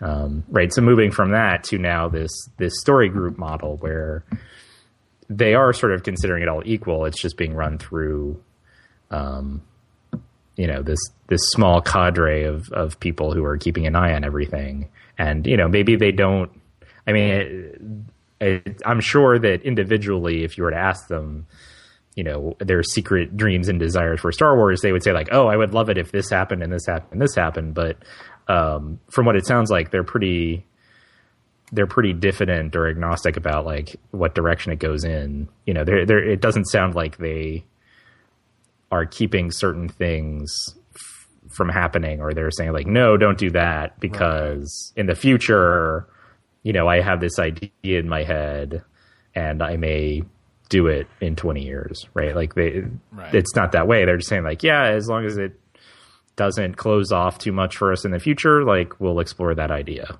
Yeah. And as long as you are not treading on something that someone else is currently working on, you know, we're you know, just throw it up on the whiteboard and we'll see if we like it or not. That sounds like a pretty good assessment. So do we want to talk a little bit about video games? Yeah, video games. I don't want to go. I'm not going to go too hard on this stuff because I know you're not a huge I mean, we have a bunch. Again, we have like 3 or 4 to talk about that are all coming out soon, or you know, by the end of the year, or at least that we've heard about. Right. Yeah, I'll get to it later, but well, first of all, the one I'm most excited about is this Battlefront, which is technically it's the third in the series, but it's not being called that. There was a Battlefront game that was supposed to come out for the PS3 and Xbox 360, but it got canceled very early in production.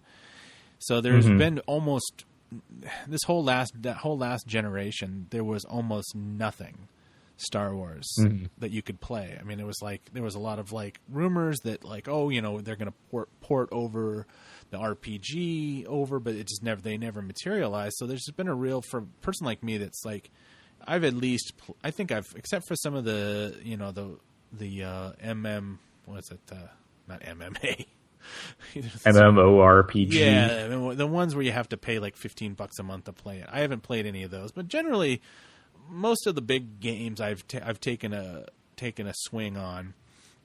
So I was excited when they announced this, but it was, you know, it got announced last year at E3, which is the big video game expo of where they kind of, it's become this weird thing. It used to be just kind of a trade show, and then it became kind of like this, you know, overdone kind of like, you know, girls in bikinis holding placards, and then it's kind of backed off, and it's actually gone, it's only really open to the press, but all the big press outlets all have, you know, cameras there, and the major companies, they'll do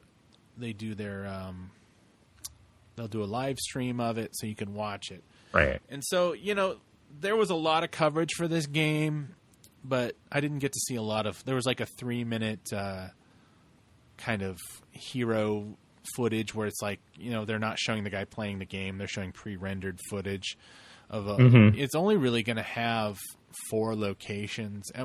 So anyway, for people who aren't really big video games, Battlefront is kind of, it's like their version of Call of Duty. It's like a first person or a third person. You can actually switch the perspectives. You have a gun, you have a weapon. There's usually like points on a map, which is your level, and then you go from one point to the other. Either control points, kind of like Capture the old game or Capture the Flag when you're a kid, or it's a thing where you go and you try to like kill off as many of your opponent, and they call those tickets. So when your tickets get down to 0, you lose, or if you get their tickets down to 0, and then within that, then there's classes of character. Usually, there's a person it'll be the infantryman. There'll be the person that's the medic. There'll be the person that is the engineer, which usually will have the kind of weapons that can take out large things like an AT-AT or tank or whatever. And then there's usually like the ranged combat person, which will be like a sniper. So you get those 4, and then there's infinite, like, usually as you play these games, you slowly unlock. You get so many levels. Oh, you get a new gun, and then you can outfit your gun, and then you have to decide whether, like, well, I've got rapid fire, but I can't shoot as far. So that's generally these kind of games fall. And I don't think there's any reason to believe that this Star Wars game is going to be any different. It's been created by DICE, who actually there's two kind of competing. There's Call of Duty, and then there's Battlefield, and those are the two major ones. And they seem to for a while there, it was like they would almost seem to come out with a different game every year. But DICE, they came out with something. They came out with Battlefield 4, and they had some major issues with it. So they basically got their asses handed to them by the fans because it was very hard to play. It was crashing. It was hard to find other people online to play with. So they actually had to put this game back about a year because DICE had to fix Battlefield 4 before they could really get into getting this Battlefront done. But I mean, it times out perfectly because it's coming out I think it's the 18th of November.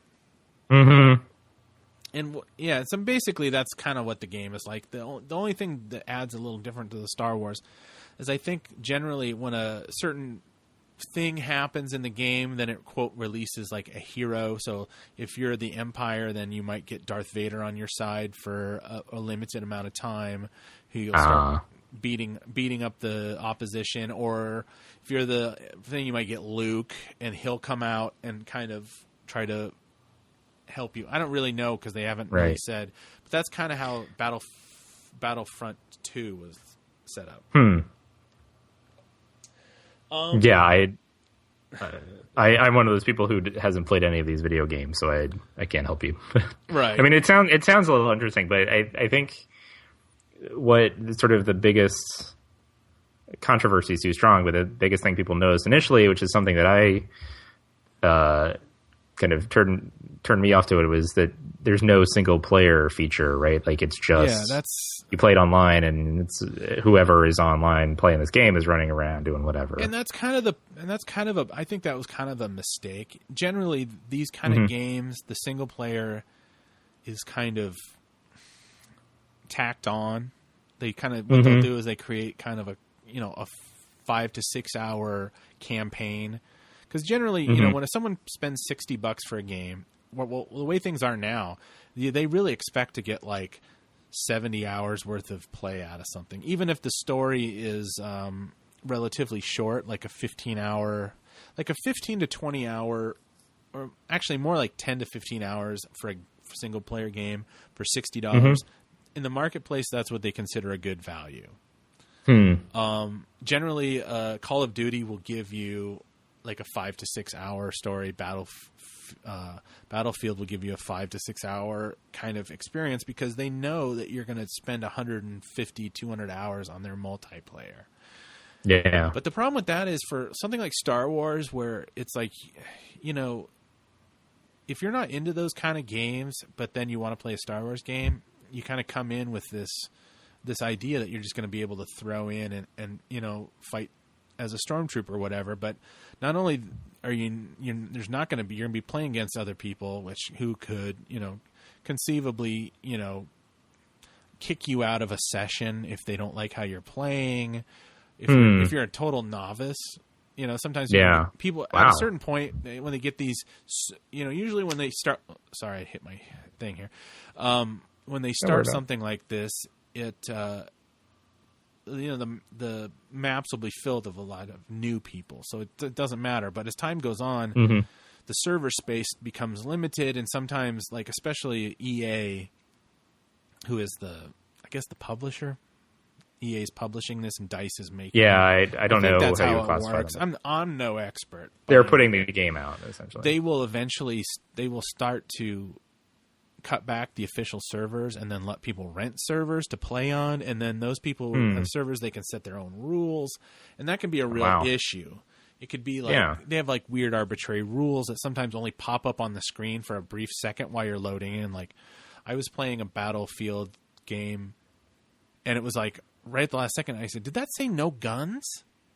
And I got a thing, and I got kicked out for using a gun because they were like, "Oh, it's knives only. We're a knives only map." And they can kick you out. Some people have had ones where you can't, if you're wearing your headset, you can't curse, and they'll kick you off. And it's like stuff like that. So I mean, that's the problem they're going to run into with no single player.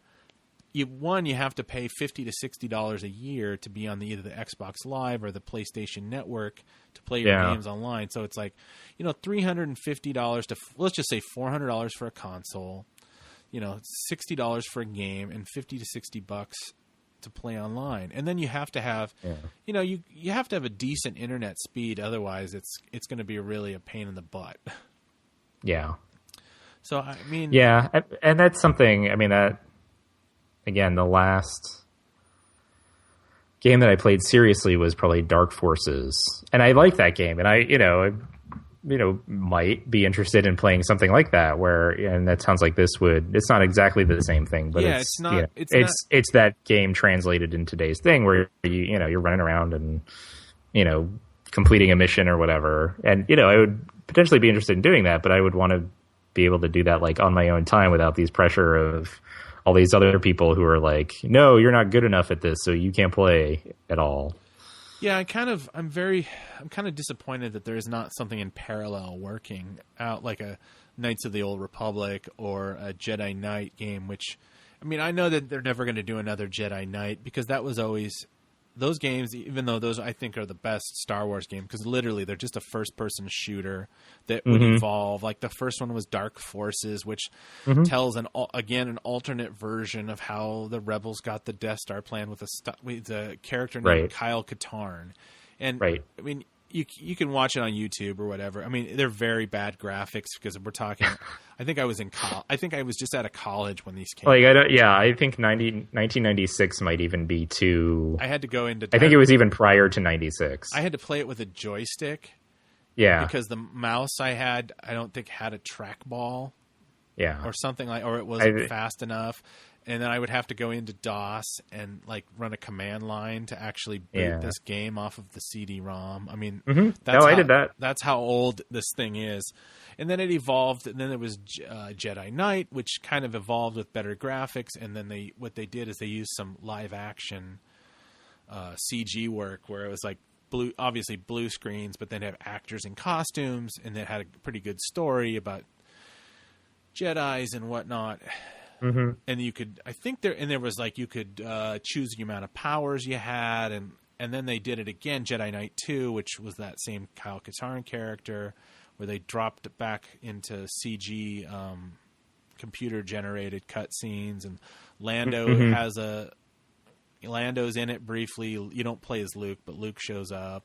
And you're basically fighting Dark Jedi or whatever. Yeah. And then they did Jedi Academy, which I think what they did with that one is it was kind of a choose your own adventure. You could like, I want to be a Rhodian character with a purple lightsaber and big arms, or I wanted to be a woman, Jawa, or whatever. I mean, a Twi'lek, something like that. So you got to choose what you wanted, but the graphics weren't so great. And I think what it was a retasked engine from the previous Jedi Knight game.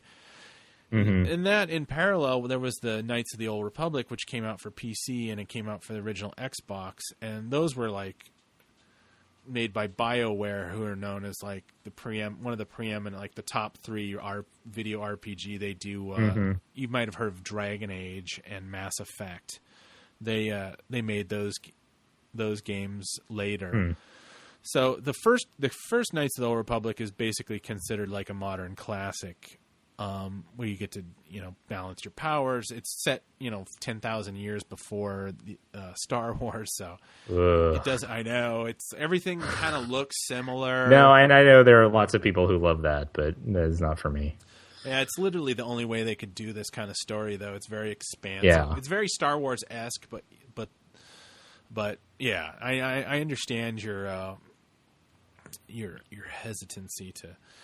And I guess my point, my point is, except for 2 kind of arcade-ish games that came out for Xbox 360 and PS3, which was the Force Unleashed, which had great character design. It was that guy Sam Witwer, who we've mentioned a couple times, who does the voice of the Emperor, and he does the voice of Darth Maul. He's got a pretty good Star Wars pedigree. He actually was mocapped. And it was it was non-canon anyway. It was a story of Darth Vader's first apprentice. Well, until Clone Wars came around. But he basically trains this guy to become a Jedi hunter. But the gameplay itself is very, very cartoonish, almost kind of like a first-person Mario. Jump from one platform, kill a guy, then you get your coins, and so it's not a very deep game. And they did 2 of them, and it really only is cool because some of the add-ons, you can like fight Luke Skywalker, you can fight Ben Kenobi. Yeah. But so, like I said, Lucasfilm obviously went through some major upheaval because they had talked about this other game that had kind of got lost during the end of Lucasfilm. I'm kind of 1313. Yeah, 1313. It got shown at E3 2012. Everybody was really excited. They showed a tech demo of it. It's like it's coming out for 360 or whatever. At this certain point, I don't even think they actually announced the date, because I don't think they never announced the date the same year they announced the game, because it takes so long to make these games. Right. They don't want to tie themselves into. Right. And it's not like movies. Like video game dates slip all the time. It's pretty, like if somebody said all of a sudden said, hey, Force Awakens, it's coming out in February, people would be like throwing a shit fit. But with this, it's like it's pretty common for something to slip a month, 2 months, 6 months. It usually means that there's something wrong with it, but that's neither here nor there. Right. This came up in the 1313 came up in that Chris Taylor book we were talking about last week, and it was just it was some of the stuff with the unproduced live action show that it was like, I don't know if it was a direct tie-in, but it was like a similar story to this TV show Star Wars Underworld. Is that what it's called? Right. Or something like that, which was in development for a while. They wanted to tie. I think they wanted, because everybody's always shown a lot of interest for that kind of idea of, for the lack of a better, it's almost like Coruscant Nights. It's like, like what's going on? It's like Baywatch is right. Not to be confused with the EU novels Coruscant Nights. Oh yeah, there was one. It's like Baywatch in the day, it's on the beach, but at night, it's a whole different flavor. And it's literally the heat of this city with like the 80s saxophone playing. Little Glenn Frey, you belong in the city. But it's kind of like that. I think that's what they were going to try to pitch it at, but which, it's just sitting in a box somewhere. But I think the problem with this was at the last minute, Lucas got this idea that he wanted to throw Boba Fett into it. Right. So I think it was always going to be, I don't know if it was always going to be about bounty hunters, but it was supposed to be like, the Coruscant underworld, no Jedi around, just sort of like ordinary people trying to make their living in this tough city planet. And then, as you said, I think at the last minute, Lucas is like, no, I want this to be about Boba Fett. Yeah, and like in your notes, you're talking about how Coruscant is kind of depicted, it seems to be more and more depicted as some kind of Well, unless you're in the Imperial Senate or whatever, it's like it becomes like this Blade Runner-esque thing where it's like the people live in the rich people live up top and the poor people live down in the bottom. Yeah, and just I guess for me it's like visually it seems like they took a lot from Blade Runner in turn, because if you in episode 3, I can't remember if it's 2 or 3. I think it's 2. Now that I think about it, episode 2, and then in the Clone Wars TV show 2, right? You have like all this neon everywhere, and these towers, and you have parts of the city that honestly look a lot like the Hades landscape from Blade Runner, and right. So it always struck me like, they made this huge city planet, and they were thinking of inspiration, so they're like, oh, I guess we'll just do Blade Runner, but in Star Wars. Yeah, and I think that's what everybody does. It's kind of that concept. Yeah. It's like the most stolen concept. It's like, Coruscant's the Blade Runner planet. I mean, I don't know what these games... games that's... Like, the graphics keep getting better, but the stories kind of stay the same, and that's... Mm-hmm. I mean, I always hold out hope, and I'm definitely going to buy Battlefield or Battlefront. What am I get Battlefront. But yeah, I mean, the whole idea is like, it's not going to be one of those games where it's like, if I'm just wanting to chill and get up and get a soda, if I want to pause it, it's not going to be one of those kind of games. It's going to be one of those ones where it's like, I got to sit down and I got to, because you get penalized if you quit early, and it's like, Yeah,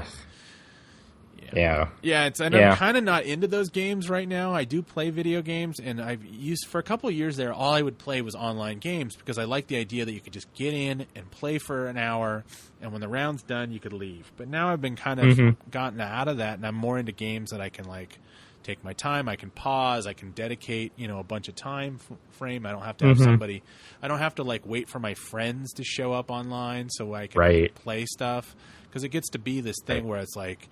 Like, hey, I kind of want. I'm an adult. I kind of want to go out to dinner with my wife. No, man, don't be. The team's getting together. We're doing. I've never been that heavy into it, but I have had to I've had to tell people like, no, I got to go be a grown up.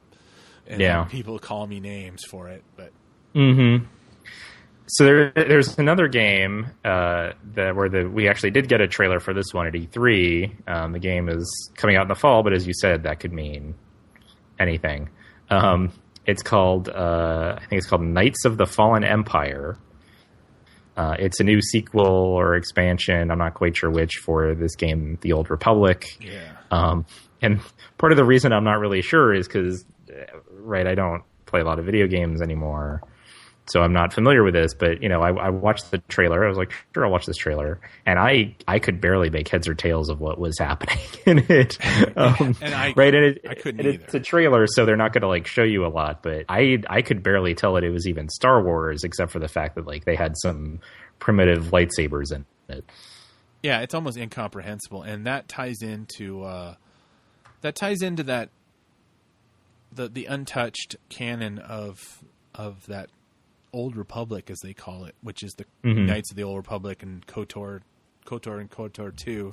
This is what they, instead of making KOTOR 3, they made this. And BioWare wasn't involved in it, so it was a different company made it. And years ago they did if you ever look it up, it's like the Old Republic, if you look up the video, there's this immense battle shown in a forest with these vaguely looking clone trooper type things and Jedis and Sith, and if you watched it, you'd be like, sign me up. What do I need to play this? And then when you watch them actually play the game, it's literally like some kind of third-rate Dungeons and Dragons thing with everything is just like a big mess on the screen. It's like, if you're ever interested, you can go on, I know you're not a huge gamer, just go on to twitch.tv and look for it in the game thing, because there's always somebody playing it, and it's dumb. Right. It's like, why would I want to spend hours on there's no story to it. It's just like you run around and you collect coins and then you mess with your stats, and it's like there's no story to it. At least the BioWare games, those were single player games. There was a story, you had to make decisions. They're very dated now, but back at the time they were a lot of fun. You just have no agency in these kind of games. You're literally just collecting stuff.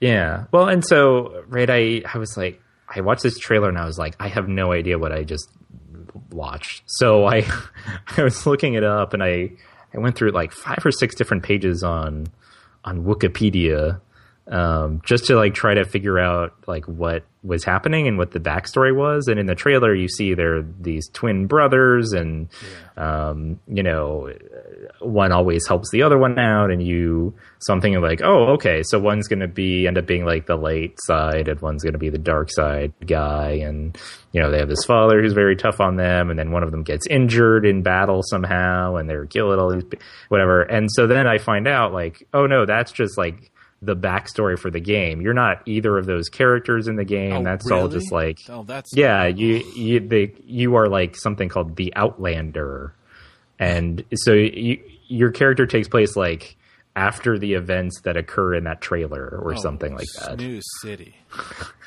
Yes, yeah. So it's like, once I read that, I was like, so what is this? I mean, without getting too much into this concept, there is kind of a delineation between like people that are like PC gamers versus console gamers. It's like PC gamers are a little bit more hardcore. They like a different you know, it's like they play with a mouse and a keyboard. They, you know, it's always about, they kind of require a different, you know, much higher resolution of games. And I mean, there's always different types of games. And I think that kind of stuff, just like, I cannot, you know, I like Star Wars. I mean, obviously I'm doing a podcast about it, but I don't like it so much that I want to just, you know, play this boring thing where it's like, well, it has a Star Wars skin on it, and it had this 5-minute intro video that was really fascinating or confusing. And yeah, I mean, it's just totally not my scene. It's like, I kind of skipped over this when we were talking about 1313. And this is a speculation. There's supposedly another Star Wars game which was not announced. There's been no rumor, no talk about, except for one person made a comment that it's going to be like another game. Is this Star Wars game that is being made by I think it's EA, and it's spearheaded by this woman named Amy Hennig, who is she ran it's kind of like, I guess it's a project manager for a creative director for Naughty Dog, which Naughty Dog is known because they had this Uncharted game series that's coming to its 4th game, and it's basically a contemporary Indiana Jones story with a lot of, like, you know, climbing and scrambling and, you know, puzzle solving. So it's been a very successful series for Sony. And then they also did The Last of Us, which was a kind of a story-driven stealth game about a post-apocalyptic planet. It was about an older man and his surrogate daughter that they go across the wasteland, which got a lot of awards for storytelling. And she had been kind of the shepherd of those projects, and she it was a big deal that she left that company because had a lot of people defect, so to speak, where they had to start from scratch on Uncharted 4 or whatever, because she wanted to make Star Wars games, and she took a lot of her team with it. But I have not heard anything. The only thing they says, it's kind of Uncharted-esque. So that's like no idea when it's set. So that's kind of like, that supposedly is actually supposed to be a bigger deal than this Battlefront game, but so much so they haven't really been talking about it because I don't think they want to let the cat out of the bag until they're ready to show it. Yeah. So it's like, that's kind of like that and that. It's like, even that with all these great movies and, well, we don't know if they're great, but all these comics we can read and all these books, it's like the video game horizon, except for the mobile, which we're going to probably get to right now. Yeah. It's kind of a wasteland. It's like really what they're giving you in Battlefront is they're giving you something that you can get other places, but with it's just Star Wars skin on it, kind of. Yeah. And that's, I've seen it referred to as a sandbox game, which, this isn't my world, so I was sort of learning it for the first time. But it's basically, it has the Star Wars name on it, but it's just a game. You kind of run around. Yes. You do stuff. It's not considered canon, unlike this mobile game that's coming up, Star Wars Uprising, which is going to be considered canon.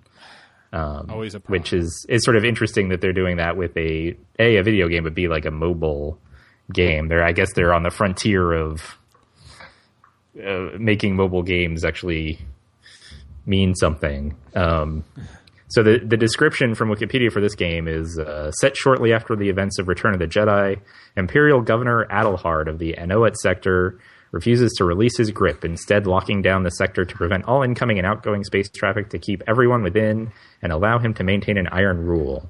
He refuses to accept the death of Darth Vader and Palpatine and the fall of the Empire. As the Rebel Alliance only has a small presence in the sectors, smugglers, assassins, crime lords, nobles, and crime cartels form their own rebellion against Adelhard.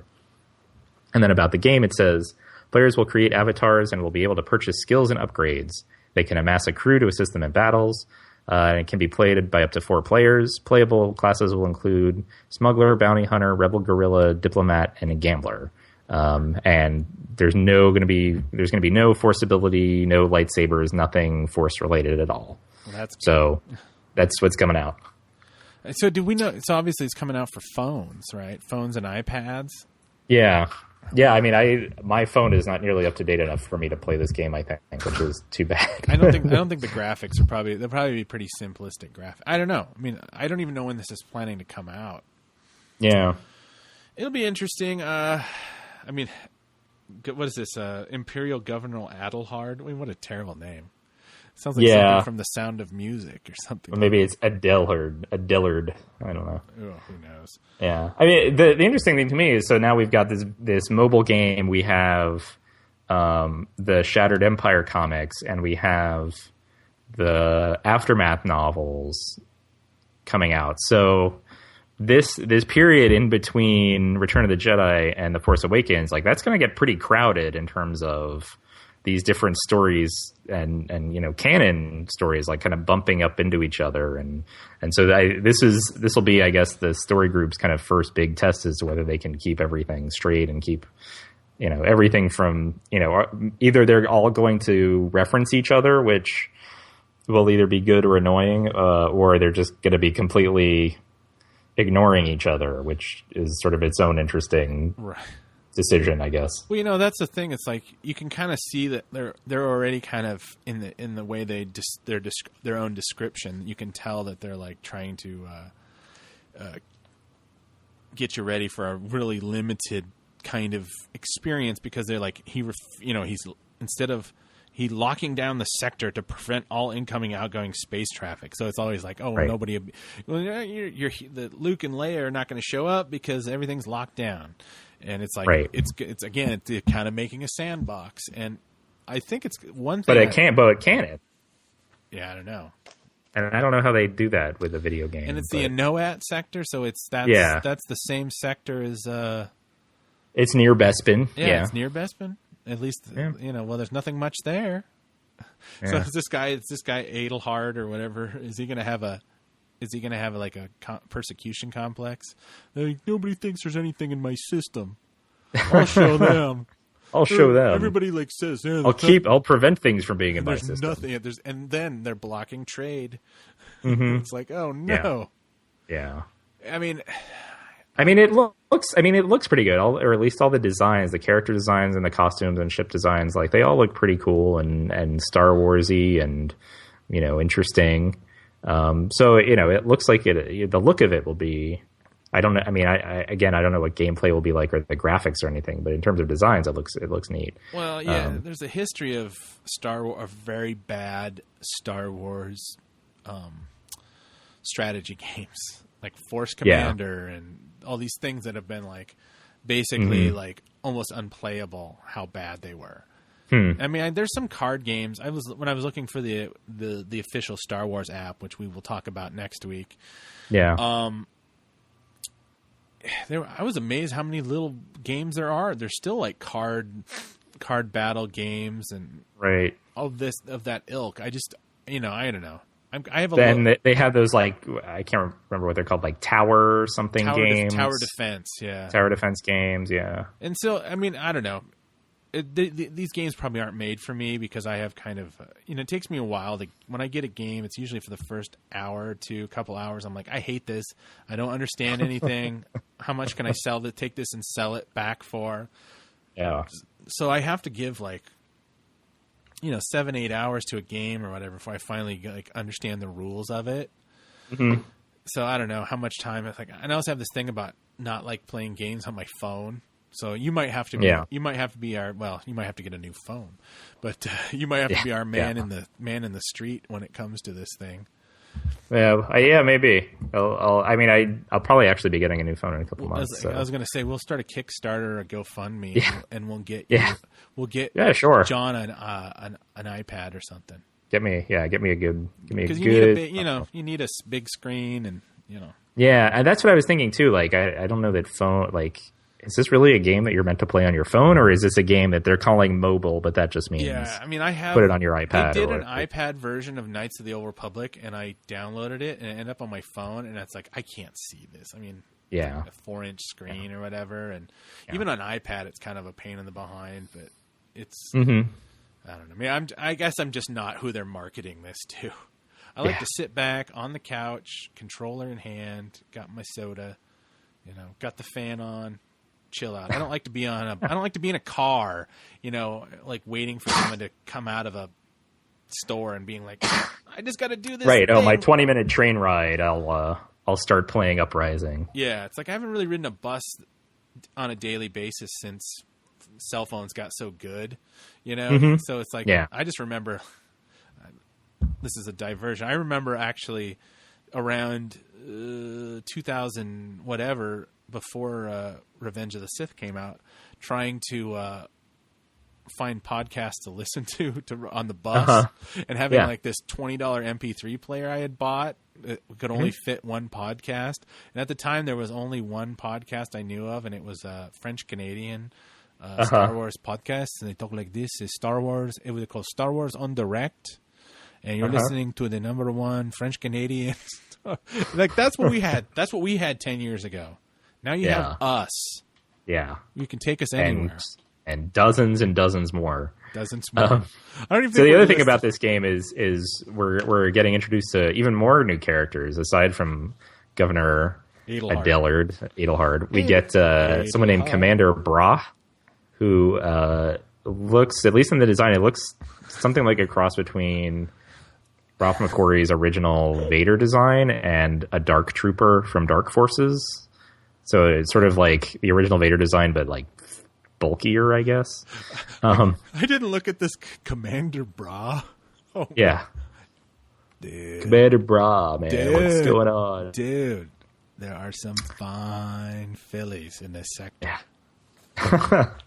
So the other thing we're getting on the Imperial side is something called Plague Troopers, which it doesn't explain really what they are, but they work for Governor Edelhard, I guess, and they're called Plague Troopers, and they I take that name to mean whatever. Like, they just wanted like a sinister sounding name, and they didn't want it to just be Stormtroopers, I guess, because that doesn't sell then. Yeah, right. You're like, oh, it's just Stormtroopers. Those are easy enough to kill. But Plague Troopers, there's no image of them from the poster or anything. So we're not totally sure what they look like. But Plague Troopers, everyone, Plague Troopers. So we get to this point where we have where I do the pitch idea. Since you're talking about Plague Troopers, and you had asked for us to come up with, us. Little pitch a trooper project. Pitch a trooper. Yeah. Do you want to go first?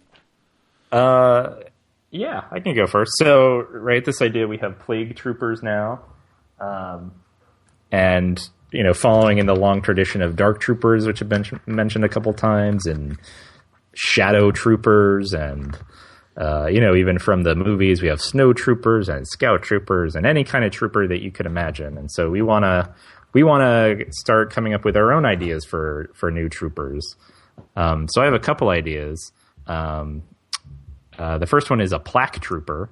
So this is a stormtrooper in a white uniform with yellowed trim, and what they do is they attach themselves to a planet or a ship. They infiltrate. And they form little small colonies throughout the planet or the ship or the whatever, and they rot it out from the inside. And so, so again, white uniform, yellow trim. They've got standard standard armor, standard guns. It's their tactics that's what makes them so feared throughout the galaxy. What of the reports of the rebels massing near Plaque Gingivitis? Whatever. The planet sorry. Yeah. I screwed that it's joke fine. up. I'm going to edit that out. No, leave it in. Yeah. So should I do one, or do you want to do your Yeah, next? yeah. So there's my idea. Give me So an I've idea. got. So in the spirit of the summer months, which I don't know about you, but I like a nice cool soda or something. Absolutely. So I'm pitching the Beverage Trooper, and it's quenching the thirst of the first order. It works like a Coca-Cola freestyle. Grab your trooper, select a beverage, blue milk, Jawa juice, whatever they drink in Star Wars. Whether you're starting shit in the heat of Jakku or sitting by a heating conduit on the First Order's icy base of operations on name redacted, Beverage Trooper has the power to subjugate your thirst. Does that come in a keg model? Well, it's like he's like literally like that's his. You know what a Coca-Cola freestyle is? Do they have those? I think so. It's the one where you can pick whatever you want and they mix it right there for you. Yeah, for like $20,000 a machine thing. You can get like Mr. Pibb Zero, which you can't get Mr. Pibb in its normal formulation in Washington anymore. Mm-hmm. But he walks around like, I don't know, maybe he has wheels because that's pretty heavy. So that was mine. All right. So my other idea, say hello, and ladies, I think you in particular are really going to like this one, but say hello to the Drake Trooper. The Drake Trooper, standard white uniform, except the helmet, it's white with a sort of black around the jawline and almost looks like a beard, maybe you could say. The Drake Trooper, it's not, technically it's a very sound fighter, but really what the Drake Troopers are known for, maybe treating women a little bit like objects, and mostly rapping about how feelings make them sad. And that's how they'll conquer your planet. Just sort of making everyone feel a little hollow inside. Just make you cry a little bit. Yeah. Oh, you're right. I am a little sad now. Drizzle42K1, why aren't you at your post? I'm just thinking about that. She left me. Why did she leave me? Yeah. So that's what I have. Do you have any more that you want to share with us? I have another one. This is kind of this might be a throwback to something back in the day. It's the everything is fine situation normal trooper. This trooper brings a little reassurance to other troopers fighting the good fight. It plays a reassuring klaxon at 98 decibels. That's about the volume of a drill. Yeah. While everything is fine situation normal via speakers attached to the suit play. With the everything is fine situation normal trooper, you can leave the worrying to us unless something happens. Excellent. Yes. I think that's because often you're like, well, what's going on over there? This way it's reassuring. Had a slight weapons malfunction. Yeah. Got a reactor leak, large leak, very dangerous. Need to lock it down. Need to lock that down. It took me years to actually figure out how absurd him saying that. Like, we have a reactor leak. I just assumed that like they'd accidentally hit one of the walls and there was a leak. Oh. And not that all of a sudden the guy's like, no, he was just like trying to keep them from being there. There's no reactor. Yeah, they're like on the other side. They're like, wait a minute, what reactor? You're in a prison. Yeah, you're in a prison level. Who designed this place?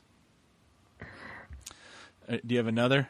No, that's it for me. Okay, so you got more. I have one more.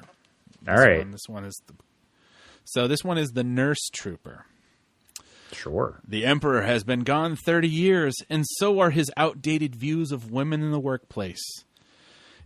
If the First Order is going to win, we can't discount 50% of the workforce. Ladies can be stormtroopers now, too. And just because a woman has decided she wants to be a stormtrooper doesn't mean she has to give up her dreams of having a family. As you know, the First Order supports new mothers returning to battle as soon as possible, so we've designed our final offering with the working mother in mind. The First Order Nurse Trooper armor is specially molded to accommodate the female form. No more pinching thigh pads, no more constricting chest plate. In fact, the Nurse Trooper's chest plate is easily removable for easy feeding after a hard day of incinerating a village of suspected rebels. And for the lady who likes to stay out till the last insurrectionist is dead, the Nurse Trooper is fitted with a breast pump bottling mechanism that can pump enough for her hungry little trooper to stay in the battle for days. That's a wonderful. That's a very thoughtful idea, Robert. Do I have to cut that one out? No, it's a very thoughtful idea. We're gonna get letters. I think this is fun. And for our listeners, if you have any trooper ideas, anything you'd like to see, send them to us at talkingbirdcast@gmail.com. And we maybe we'll read them on the show next week. Yes, and then you can also reply us at Talking Birdcast. You can on also, Twitter. And John has been doing a bang-up job putting his visual observations and stuff about rebels and lots of different stuff over at our Tumblr, which is talkingbirdStarWars.tumblr.com. Go ahead and follow us there. Been getting a lot of retumbles, I noticed. Yeah, I kind of wonder if that's going to keep happening and when I stop talking about rebels, but I guess we'll find out. Well, you got the hashtags, and that's all the difference. Yeah. I never think to do hashtags. Yeah. No, you got it because people search, especially with rebels. I think people search for those. I guess I'm also on Twitter at Don't Be a Brick. Robert, you're also on Twitter at Congolia. You can read that. I haven't been tweeting much. Find us there. It's mostly me retweeting your tweets about this show because you have like 200 more followers than I do. Wow. But I think that's all we got for this week. Yeah. Okay, well, for Talking Birdcast, I have been Robert Zachary. I'm still John Llewellyn. And may the Force be with you. 1, 2, 3, 4 Luke Skywalker tøff. Han har lasersverd. Også har han laserpistol. Han Solo, han også tøff. Han har ikke pistol. Yoda, han har en pistol, han også. All tøff. All tøff. All tøff I Star Wars. All tøff. All tøff. All tøff I Star Wars. R2D2 gikk I ørkenen. Jeg ønsker meg en R2D2 jeg også. Noen andre kom og skjøt den med en sånn pistol.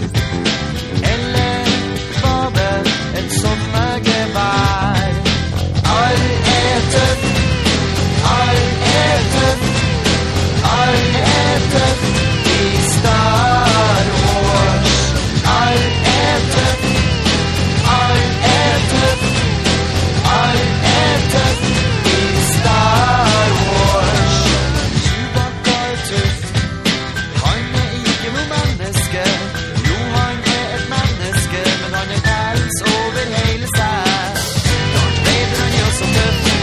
Han har svart kappe og svart hjelm. Og så kjører han rundt på den svarte motorsykkelen sin. All tøff. All tøff. All tøff I Star Wars. All tøff. All tøff. All tøff I Star Wars. C3PO tøff. Han lagd av gull. Og så har han strøm inn I magen. Prinsesse Leia også tøff. Så ble fanget av Darth Vader. Nei, ikke Darth Vader, han tjukkasen som spiser slanger. All tøff.